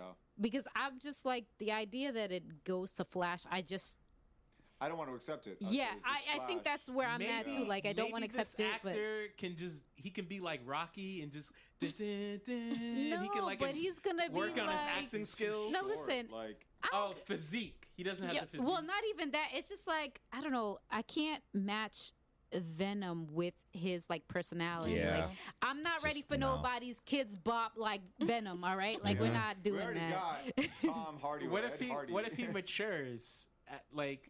We don't know how good this actor Okay, really then is. a time skip can happen and then he can get Yeah. it, but not right now. Yeah, time It gotta go to someone else. And I liked your idea, so Okay. This symbiote can honestly just exist in these next 3 movies and just travel and latch on to people. And if it ends up at Flash Thompson, maybe we skip a couple of years. Yeah. I don't know. Could latch on to anybody at this point. Do you they think could make a new Eddie Brock, or they could have it latch on to. We have not gotten an Eddie Brock yet. Could it latch on to Ned even? Topher Grace comes back. Oh, please. Nah, no, we're done with that. I don't know, man. I don't know. Nah, I bro. think it happened. Nah, Yeah. boy. I like that they didn't bring that Venom back. All these other villains came through, but that's the one. Yeah, I that was didn't. trying to figure out who was gonna be the 6th one. Remember that was the big Yeah, we thing said of that like we only who's got the Sinister 6th Five. of We the only got Sinister 6, but We did not get a Sinister 6. We got a Sinister 5. I was really but that's hoping- okay. And I'm no little glad there. Sony's pumping is working was to pump the brakes. Was that Sony's intervention? Like, no, we still want to do it It's probably a ourselves. Sony thing. They probably wanted to Sinister 6 because at the end of this movie, and we'll talk about this, they all go back to their home universes. Universes, yeah. Even Doc Ock, he has the arc reactor. The arc reactor's not in the MCU anymore. Yep. It goes right back to Sony. Sony has it. Yeah, Sony has the arc reactor. Sony has the arc reactor. That's crazy. It's weird because I'm wondering if that was intentional because they're setting up a whole TV show for War Machine. So maybe there's something else, something going on there that's going to be. It's really interesting to think about. We'll give you the arc reactor. Is- You give us the symbiote. There was That a he had the draft arc happening reactor. right in front of our eyes. Yeah. That's what Because there's still, I don't know. I feel like they're setting something up with that character. With who? War Machine. I think they're setting up something, and that's probably why they were like, we don't need this arc reactor thing anymore. Oh yeah, you know what? I think you're right. Yeah. I think you're right. And they're still gonna do Ironheart as well. Riri Williams. There's a lot of things going So on. it feels like they're playing the long game. They're setting up all these different things, and who knows if they're gonna bring in? Because I know in the comic books, Peter Parker has a lot of other friends, like Amazing. like friends? Robbie Robertson. Oh, yeah, That's a friend of Robbie. his. Why? Can Like- I ask this question? In Spider-Man's universe, in all universes, alliteration is a thing. It's a comic book thing. Sinister Six, Peter Parker. What did you just say? Robbie Robertson. Robbie Robertson. J. J. Jonah Jonah Jameson. Jameson. Yep. And then Green and Goblin. Then the person J. Green Jonah Goblin. alliterates everything. So I don't know. Continue. Sorry, it was just a thought that came to my head. I'm like, man, Yeah, that's a lot. I don't know. It's tough because there's a lot of different characters they haven't used yet in Spider-Man. Yeah. That could get the symbiote. Mhm. So Yeah, I'm just excited that the MCU has it. yeah. I'm You happy think that they was a have good it. trade? Hey, here's the arc reactor. We'll We've get the seen it. symbiote. We got the arc reactor. Iron Man's So it's a good gone. trade for MCU. It's a Yeah. good trade. It was like, oh, you want this arc reactor? Iron Yeah, Man's whatever. gone, and Here you go. Spider-Man's not going to need it. So Sony, Go have ahead. it. Yeah. Do whatever with it. You know, you take these crumbs. Because anybody I watching wonder if those it was movies just with an the arc accident. reactor are only going to be reminded of Tony Stark. So What would they do I've with had the it. arc reactor? Yeah, I don't know. Let me ask you this, Rinaldi. Do you think if the symbiote gets to Flash Thompson, are we gonna get Agent Venom? That's what I'm thinking. Yeah. We're gonna get Agent Venom. Agent, yeah. The only problem is in the comics, Flash flunks out of college, joins the military, and gets involved with all these black ops missions. Leaves the military as an alcoholic due to PTSD. And then, because of his PTSD and anger, the symbiote is attracted to him. And he starts out as a villain, but then eventually he's able to convince the symbiote to like, hey, let's be an anti-hero. I don't know. So I don't know if they're gonna do all of that in a movie with Flash. I don't know. I don't know yet. Or like, what's the circumstance for MCU Flash to want to try the symbiote, or for the symbiote to be attracted to him? Because right now, the symbiote would not be attracted to Flash. He's just a goofy kid. Right. So something has to happen to make. Nope. Be right back.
ally hath returned.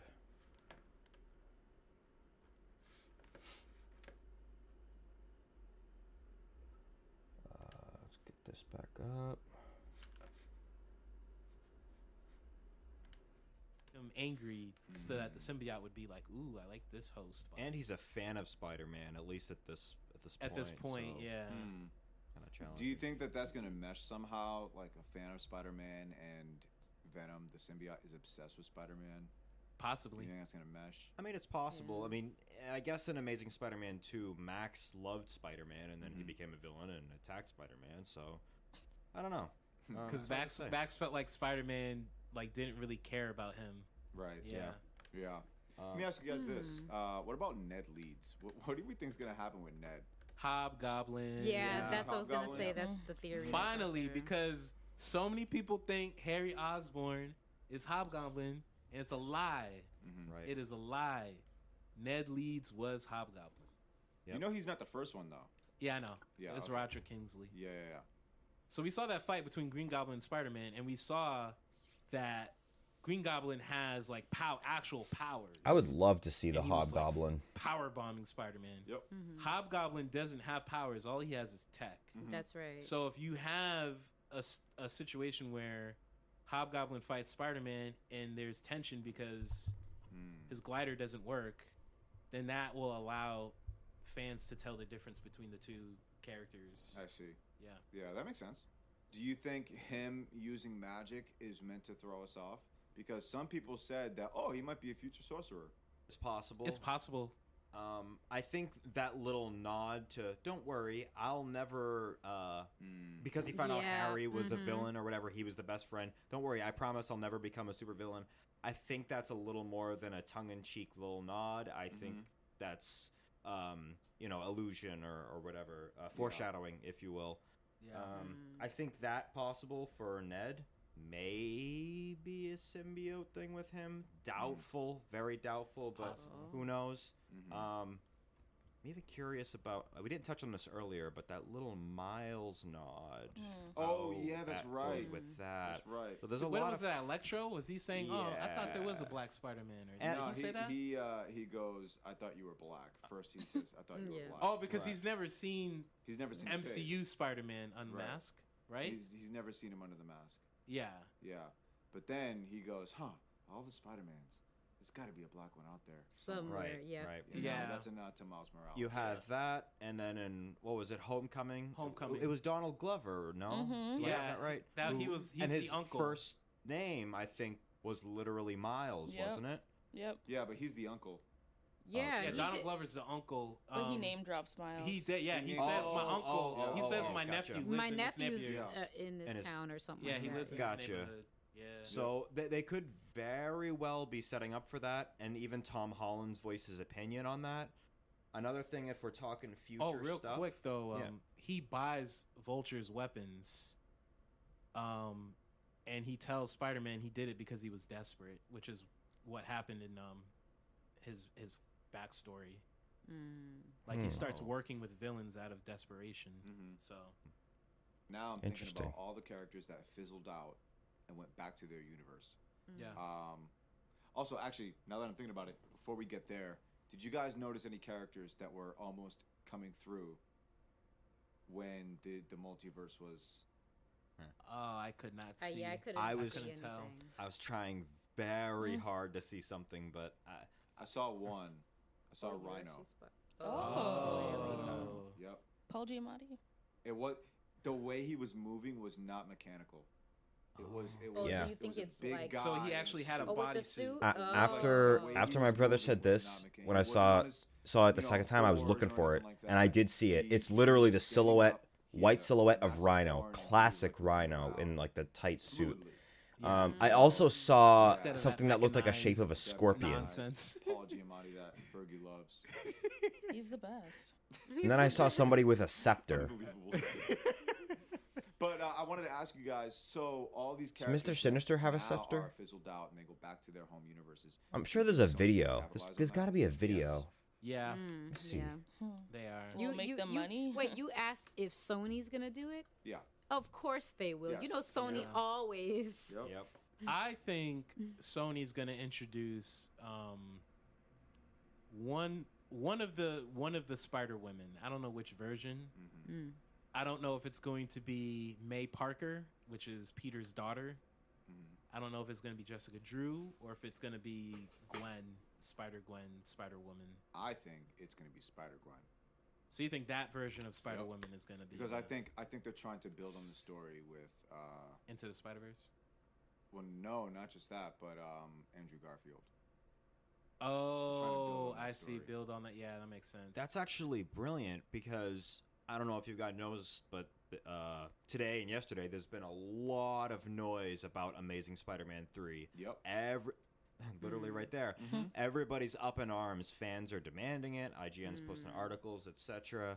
So it's hard to say that we're gonna get that specifically, but people want Andrew, and even if we've seen historically that Sony misinterprets or maybe ignores what fans actually want, it seems to be the case, generally speaking, that the MCU or Christmas Feige Christmas likes to listen. So, and he's working together with Amy Pascal. So, I think we could see something, and that would be a really good idea if we get that Amazing Spider-Man 3 or the next Andrew film or whatever, and that is their way of maybe they bring Eddie Brock in there and then maybe even have Spider-Gwen introduced to there, have some kind of multiversal event. I don't know. It's hard to say. All speculation, but... Yeah.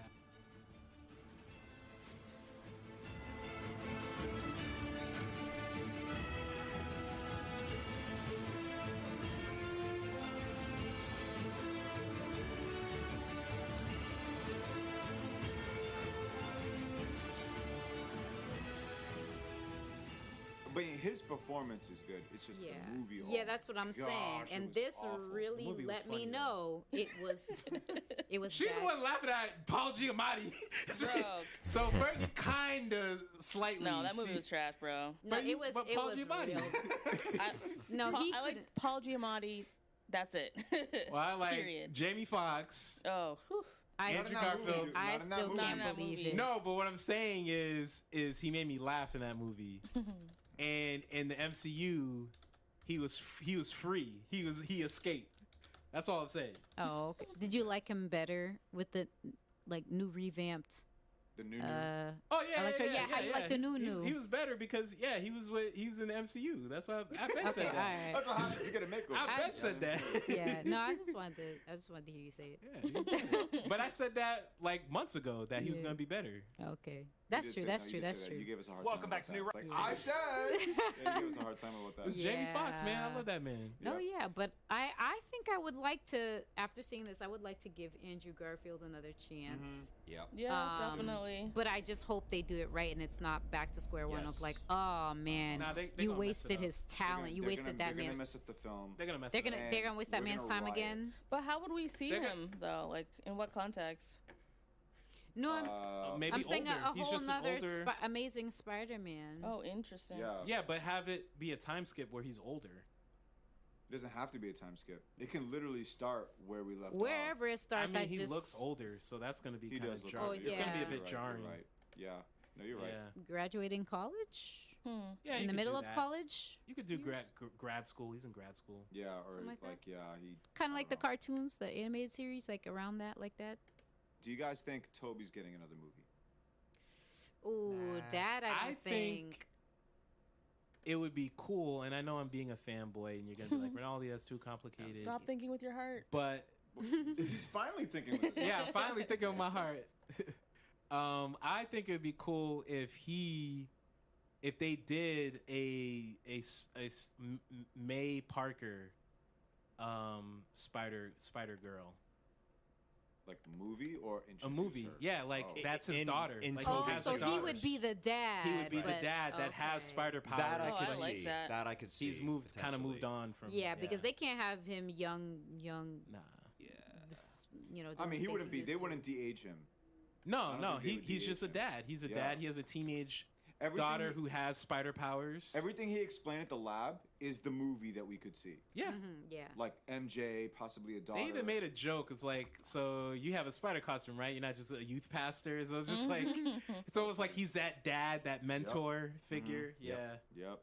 I was scrolling YouTube and I saw someone's thumbnail. It was a picture of Peter Parker and Mary Jane from the Tobey Maguire movies, and they were getting married. And they said, "Oh, no spoilers." Saw that. Yeah, and I was like, "Oh, interesting." I didn't realize they were gonna. I don't know. I don't know if it was photoshopped, if it's fake or whatever. But just seeing that made me think of just your question about like the future and where this could go. But it's interesting that they could be married. Yeah, I think if you're Sony and you just seen this movie, you're doing a Toby movie. Yeah. You are. You have to. I also think it would be more of a either a passing of the torch movie, or I don't know. But if you're Sony and you just seen this movie and you got all the characters back in your world, you're gonna do a Tobey Maguire movie. That's what I think.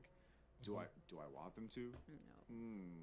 Bring in, have the MCU, like do it if you're gonna do it. But I don't know. And then we got Venom 3. That's official. We've heard a little bit what else about we got? them potentially doing an animated Spider-Man 4 with Toby I think animated. Kingpin's gonna be in these movies. Yeah, I because don't know how true that is. said that he Please. wants to fight and choke Spider-Man. Yeah, he's gonna be in. No, these he movies. dead seriously I said that, know. and he was like, you sound like a little kid. I was like, Dag, Vincent Yeah. D'Onofrio, you really No, want to? I think he's gonna be. I would love for him to be the overarching I love villain that. in all three of these movies. Yeah. And the third movie, he's just heavily involved. As long as he's not on Disney Plus, I'm happy. Yeah. Well. I mean, he's going to be, because Daredevil's going to be on Disney Plus. Right. If they manage to do that, they could easily segue into the Sinister Six that they've been trying to do forever. You know, you have your Vulture, you have your Scorpion, you potentially have your Mysterio. You know, they could keep working on it and expanding out those villains. Because in my opinion, you really can't have Sinister Six, like the six of them, without also having Kingpin. Like That's the true. story, There's a lot like, of they come together. Yeah, that's and, true.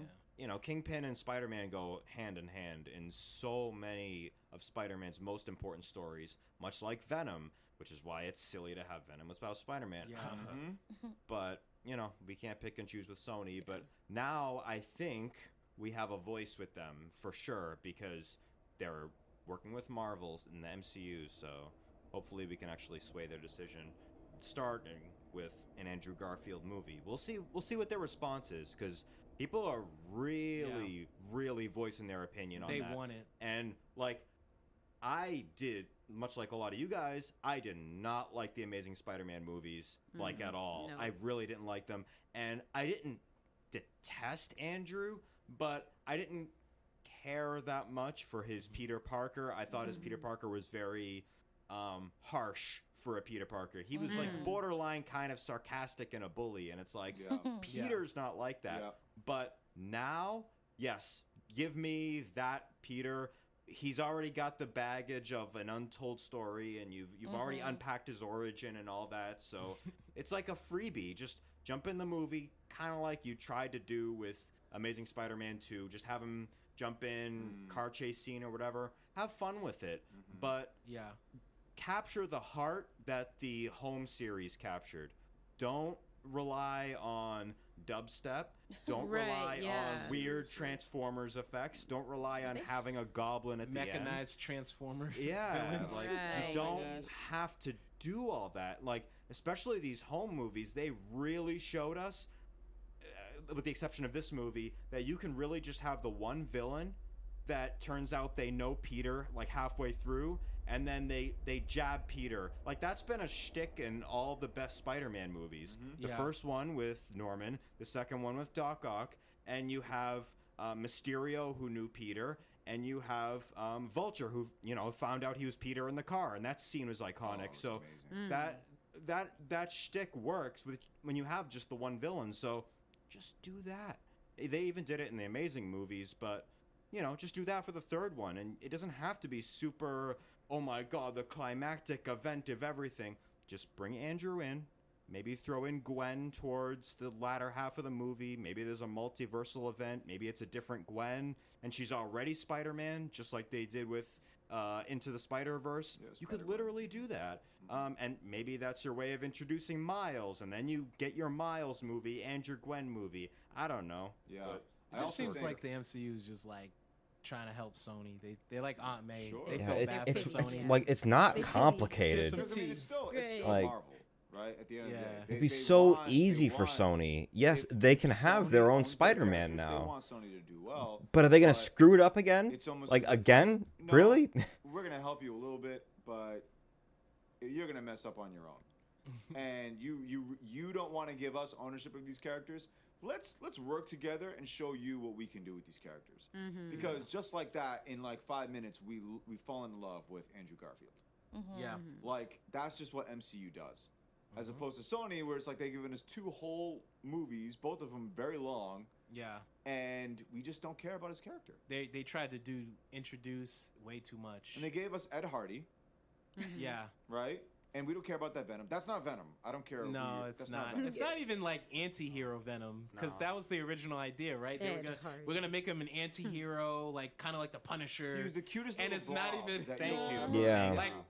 Like on a scale of 1 to 5. So is hate the how close anti-hero is this thing. Tom Hardy Venom to like Punisher? Right. Oh my God. A 0. Yeah. it's, Yeah. Not, it's not an The only anti-hero. thing that Sony, sorry, go ahead. No, it was -1. Elise said -1. Well, I actually had a thought though.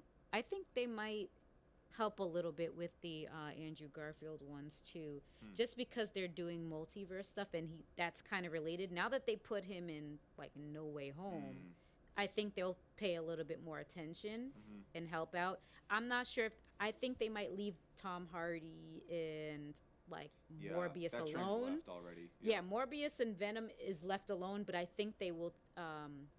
MCU, I could see Marvel helping a little bit more with anything involving Spider-Man, just because they've introduced multiverse and how they did it in this movie. Right. They're involved now.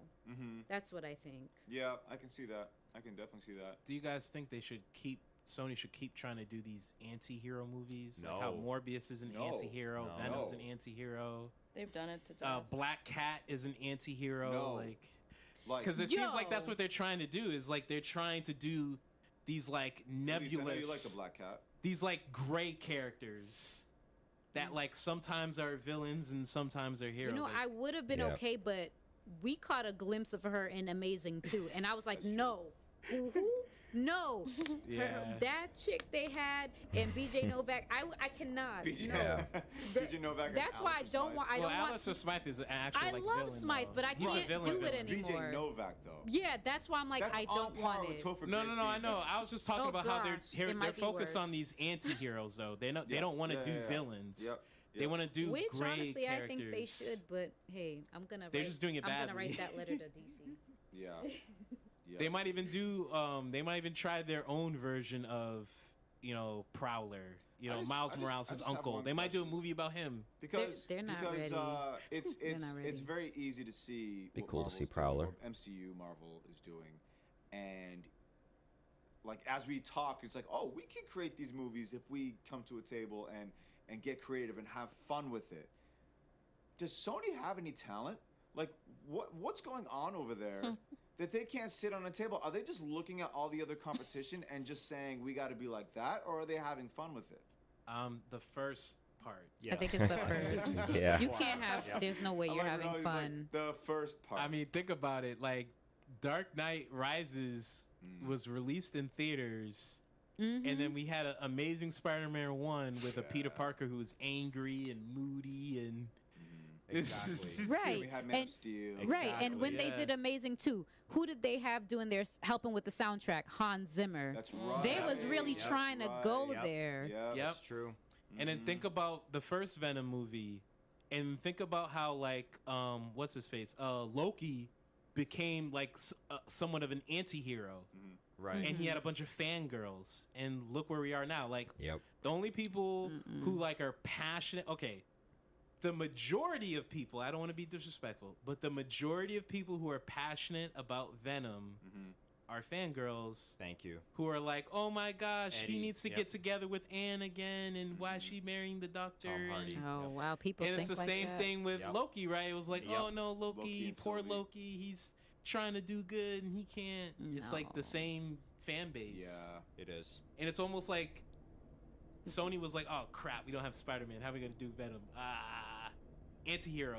Who are some anti-heroes? Punisher? Nope, too dark. Can't do that. Loki, he died in Infinity War and people were sad and he was a villain. Boom, there we go. Yep. That's how we do. That's how we do it. That's our Venom. And I'm like, no, Venom is not Loki. Yeah. At all. Like, There's always some superhero meta, whether it be culmination movies, right? Whether it be versus movies, right? And you'll Yeah. notice all these companies will copy each other like the same year. You'll have your culmination movie, and you'll have your versus movies. You had, what was it? Civil War, And- BVS, yep. etc. X-Men Apocalypse, Daredevil All versus at the same Punisher, time. etc. All simultaneous. Then you had Deadpool, in my opinion, started the new meta of anti-hero. And that's why we got things like that and things like The Boys. I don't want to segue too much, but we got The Boys and etc. It's like, oh, superhero, but cool. I can go watch it. You know, not campy and whatever. I won't feel cringe taking my girlfriend to this, you know? So there's all that. And then now you have multiverse. Now everybody's doing Everyone's multiverse. doing That's it. the superhero meta now. But now that's kind of mixed with anti-hero. And Sony's like, well, am I behind? I don't know what I'm doing. And DC a little bit too. But, you know, I think the new meta now is for sure multiverse. But we'll see who wins that war. I Yeah. think we already know who it is. Yeah. So. Well, DC announced it before Marvel did, but Marvel is just way ahead of the game now Yep. because you got Flash coming out with all Batman, you know, coming Yep. in. And to give the devil theirs due, technically CW did it first. Oh yeah, they Oh, did yeah, it the way Crisis, first. They've been doing Yeah. that. Technically. They've been. Yeah, those And crossover episodes. That's They true. had a huge following. Like, they had high Yeah. ratings. Yeah, and they brought in Tom Welling. Oh Yep. my god. Oh yeah, I remember. So that. they did Oh, it yeah, first, man. and I I'm watched wondering them. if Marvel saw that and said, "Oh, well, we can do that on a bigger scale." They even brought the two Flashes in the same, Yep. the same room. So yeah, Marvel definitely saw that. It's like we got to go all in. That's the superhero meta. But you know, the multiverse thing will probably die in a few years. I can't think of what the next meta would be. You know, Young heroes. Yeah, There that's you a go. good one. They Young haven't heroes, done a next gen Titans. heroes. They haven't done a now. Titans movie. Yeah, because a lot of people like that TV show. That's probably why we haven't gotten it. You're right. Because we need it to be a trend first. Yeah. Yeah. Oh, interesting. Yeah. Dang, And my they mind- set next up all gen this Young heroes. Avengers stuff in the Marvel side of things. My mind is blown now. Yeah. Dang. These trends, man. Mhm. Well, as long as they have fun with it and write it carefully. As long as they have fun with it. Sony doesn't have fun. They're No, just no. like Yeah, cash grab. yeah, Banking purely on what But cash they don't grab. even have to. I'm Play like, catch up. yeah, just take your time. It'll come to you. The money will come. That's their theme song. There it is. And to that, I want to say thank you guys for listening to our review of Spider-Man No Way Home. We talked about a lot. And I want to thank our guest, Matt Gomes, KrimsonMatt. Matt, where can they find you online? Yeah, so the best place to probably find and follow and subscribe to my content will be YouTube. That'll be KrimsonMatt, all one word. That's Crimson with a K, like Mortal Kombat, Crimson Forest, Combat, etc. KrimsonMatt. You can also follow me on Instagram, MatthewGomes33, and then Facebook under the same name. And I'll also be creating some music. I've been writing music with my band Cytera Viridian for quite some time. It's another complicated name to spell out. It's Cytera Viridian, PSY. What? Psy as in psychic. Yo. The link will be in the description. Yeah, follow the link. Yes. Absolutely. So, I want to thank you guys. I really appreciate this, man. This was really cool. So This is awesome. This is awesome. Thank you for joining us. We'll have you back.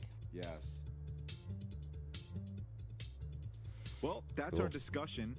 Let us know what you think of everything we talked about in this episode. You can write to us by emailing marvelous. Yeah, that was a really, really good time. Well, while I'm streaming, I actually kind of want to react to a video.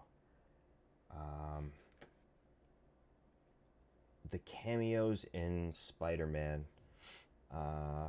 Let me see if I can switch this around.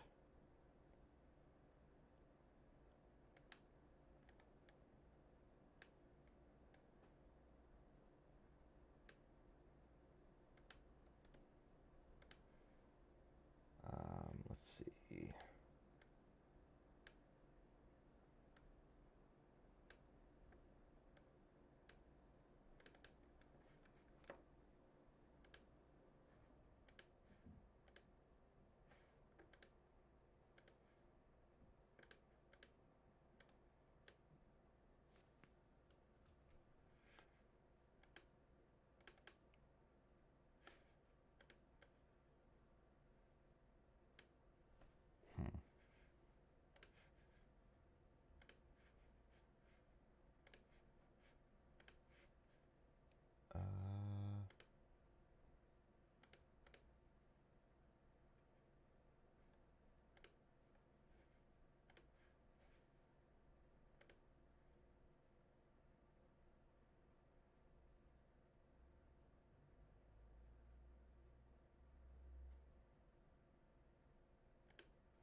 Okay.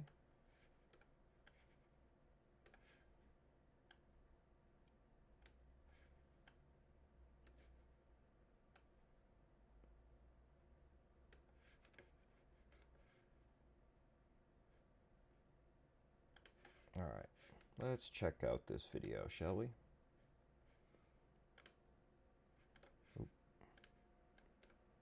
Welcome back to New Rockstars. I'm Eric Voss, and Spider-Man No Way Home burst the Marvel Multiverse wide open, but you know what? Not wide enough. Because despite Green Goblin blowing up that Machina Dicadamadamadamados to crack purple reality rifts in the sky, nearly inviting hundreds of awesome multidimensional cameos into the MCU, Doctor Strange and Peter Parker just had to slam the door in all of their faces. Don't they know that we have an open door policy in this House of M? At least to everyone not named Ralph Boner, because we already have one. Yeah. I have seen No Way Home 5 times in IMAX, and still, trying to make out every single one of those glowing silhouettes is tough. Who's that Pokemon? Shocker? It's Pikachu! However, I could actually make out quite a few of these. Several more than I initially spotted in my big ol' Easter egg breakdown. Wait a minute. 10 million views? Holy Scooby-Doo shit! Thanks, everybody! But let's break down the new cameos I found and what that tells us about the plans to introduce these characters in future films. And before we begin, thanks to Truebill for sponsoring today's video. More about them later. So, when the rifts crumble across the sky around Liberty Island, from the other side of those cracks appear countless glowing shapes. Most of them no bigger than stars, but you can start to make out their shapes in 3 to 4 shots of Yeah, this there's the film. guy with the First, when the scepter. 3 Peters look up at the sky, Tobey Maguire Peter thinks he's dying and sees people in the sky, and then we first see a wider shot showing several characters in that rift. Then we punch in closer on a few of them, and then a moment later, Tom Holland Peter swings up to Doctor Strange atop the Statue of Liberty, where there is another wide shot, and then one final punch in closer on a few more characters. The most prominent among all of these is a figure holding a spear with thick shoulders. This is Kraven the Hunter, the Spider-Man villain. Oh, yeah, yeah. Was actually initially cited as a villain of interest for this third film when they were writing it, but in the months since, cast by Sony as MCU Pietro Maximoff actor Aaron Taylor Johnson for an upcoming solo film. Most likely going to be based on the amazing Kraven's Last Hunt comic. I think we can expect Kraven to take place in that Sony villain-dominated side universe of Venom and Morbius. Morbius, a movie that was just delayed from January to April, perhaps to give them time. Stop, To Sony. Stop. The trailer did show the Garfield continuity Oscorp Tower and graffiti of Spider-Man as a murderer, and Andrew Garfield Peter mentioned falling into a violent streak. As much as I would like for all their movies to be good and do well, I almost want Morbius to fail so that they can land on their damn face into that one when all those rifts were happening, and just realize, oh, we shouldn't be having these random villain movies. looking like the same actors across different realities, as we saw with J.K. Simmons, J. Jonah Jameson. We will know in April. But if you look right to Kraven's right, there is a figure on all fours with a curved tail. Yeah, it's like a scorpion. Yeah, that one I noticed. Gargan Scorpion played by Michael Mando in Spider-Man Homecoming, whom I presume would have a more tech-heavy mechanized suit the way Michael Keaton's Vulture did in that movie. This looks more like the comic-accurate Scorpion, who often goes on all fours. To Scorpion's right is a more slender figure that actually matches Is that the shape of cat? Black Cat. Bat. Yeah. Felicia Hardy, another title Sony has had in the works for a solo film for quite some time. We actually saw Felicia played by Felicity Jones in the 2014 Andrew Garfield Amazing Spider-Man 2. But if you go back over to the left of Craven is a smaller figure with 4 extended arms coming out from the back who aggressively jerks its head to the side. On first glance, this kind of looks like Carnage, who does extend tentacles from his symbiote anatomy, but it also kind of looks a bit like the Spider-Man doppelganger form created during the Infinity Gauntlet storyline, who goes on to join Carnage and Shriek in Maximum Carnage. But ultimately, I think this is most likely the superior Spider-Man incarnation, in which Otto Octavius swaps his consciousness into Spider-Man's body and operates a suit with Iron Spider-esque arms. It's actually a pretty great storyline that takes place in the 616 continuity. So with the new year upon us, lots of us are gonna try to get our finances in order. Our money should be as well organized as those Funko Pops on the bookshelf, and those bad boys are lined up by genre, age, and color scheme. Our friends at Truebill are here to help put some order into the disordered finances of our lives and to set you up for a good 2022. Truebill is an all-in-one finance platform that helps you charges and visualize new Rockstar character than the Paul Giamatti. This is, of course, Rhino. And actually, maybe a more comic-accurate version of the character than the Paul Giamatti Alexei Sistovich that Andrew Garfield Peter mentioned fighting back in that 2014 film. But then to the right of the Rhino is a harder to pin down, slender figure. This person has a rounded head that many have described as Mysterio's fishbowl helmet. But seeing still images doesn't really do these justice. You really have to see them in motion. And to me, it's really the way this figure steps so timidly toward the rift with some adolescent awkwardness. Really, I think this is either Gwen Stacy, Spider-Gwen, or Miles Morales, both of whom have slender builds and rounded heads shaped by their masks. Considering the other silhouettes placed prominently toward the front are all big names that Sony has in active development, I think Electro and Andrew Garfield Peter's discussion about a black Spider-Man somewhere out there points to this being a Miles Morales from another universe. Now, of course, there is a Miles Morales in the MCU mentioned by his uncle Aaron Davis in a scene in Homecoming when he said he had a nephew in the area, and then in a related deleted scene when he called Miles by name. But in this case, this could be a live-action universe where Miles is already Spider-Man. Now, there are some other silhouettes in the periphery that are a lot harder to define, and we probably won't know for sure until No Way Home comes out on 4K, but you can begin to discern some shapes. For example, in the shot of the Rhino to the left, there is a character walking leftward across the frame who has a shape protruding from his head, looking a bit like Loki's curved horn headpiece. Sure, while Loki is an MCU property, not a Sony one, this whole sequence was brought about by Doctor Strange's multiverse magic, and I would not be surprised if the movie's artists mixed some MCU characters along with their Sony ones. And that Loki series introduced us to countless Loki variants, at least one of whom must have known that Peter Parker is Spider-Man. And that walking figure passes another character that strikes a familiar pose while aiming a weapon. Almost looks like a bow and arrow. We could be looking at a variant of Hawkeye, or Kate Bishop, or Taskmaster, or Bullseye. But I don't know, striking that pose, it also almost looks like an Iron Man variant extending his repulsor arm. But the shape I was most interested to spot is visible only when the Peters first look up at that Craven rift. The brightest figure on the far left of that lineup, which looks like a slender, seated figure with a number of arms twisting out from its center and an interesting hairdo coming out from the top of the head. This could be Madam Web, Cassandra Webb, a psychic mutant who sits at the center of the web of life and destiny that bridges all the Spider-Verses together. As we expand further and further into a live-action Spider-Verse, Madam Web would be the figure you would see peering out from an interdimensional rift like this. And with that little mysterious moment of Peter's spider sense able to bypass the magic of Doctor Strange as Peter was in his astral form, I think that's a little indicator that all Peters could share a cosmic arachno frequency that stems from Madam Web. And this silhouette's position in the front of the line leads me to suspect this could be her. And if those rumors speculating that Sam Raimi directing Doctor Strange in the Multiverse of Madness could be a way we get Tobey Maguire, Peter Parker to come back for that multiverse event, I hope coming along with him through that multiverse is his psychic mutant mama. You can support New Rockstars by checking out our merch options at newrockstars. I would really like Madam Web to be in this movie. That would be so cool.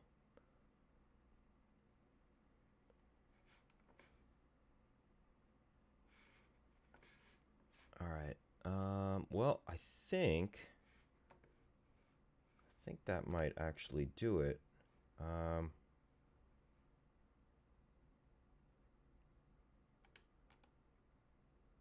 see.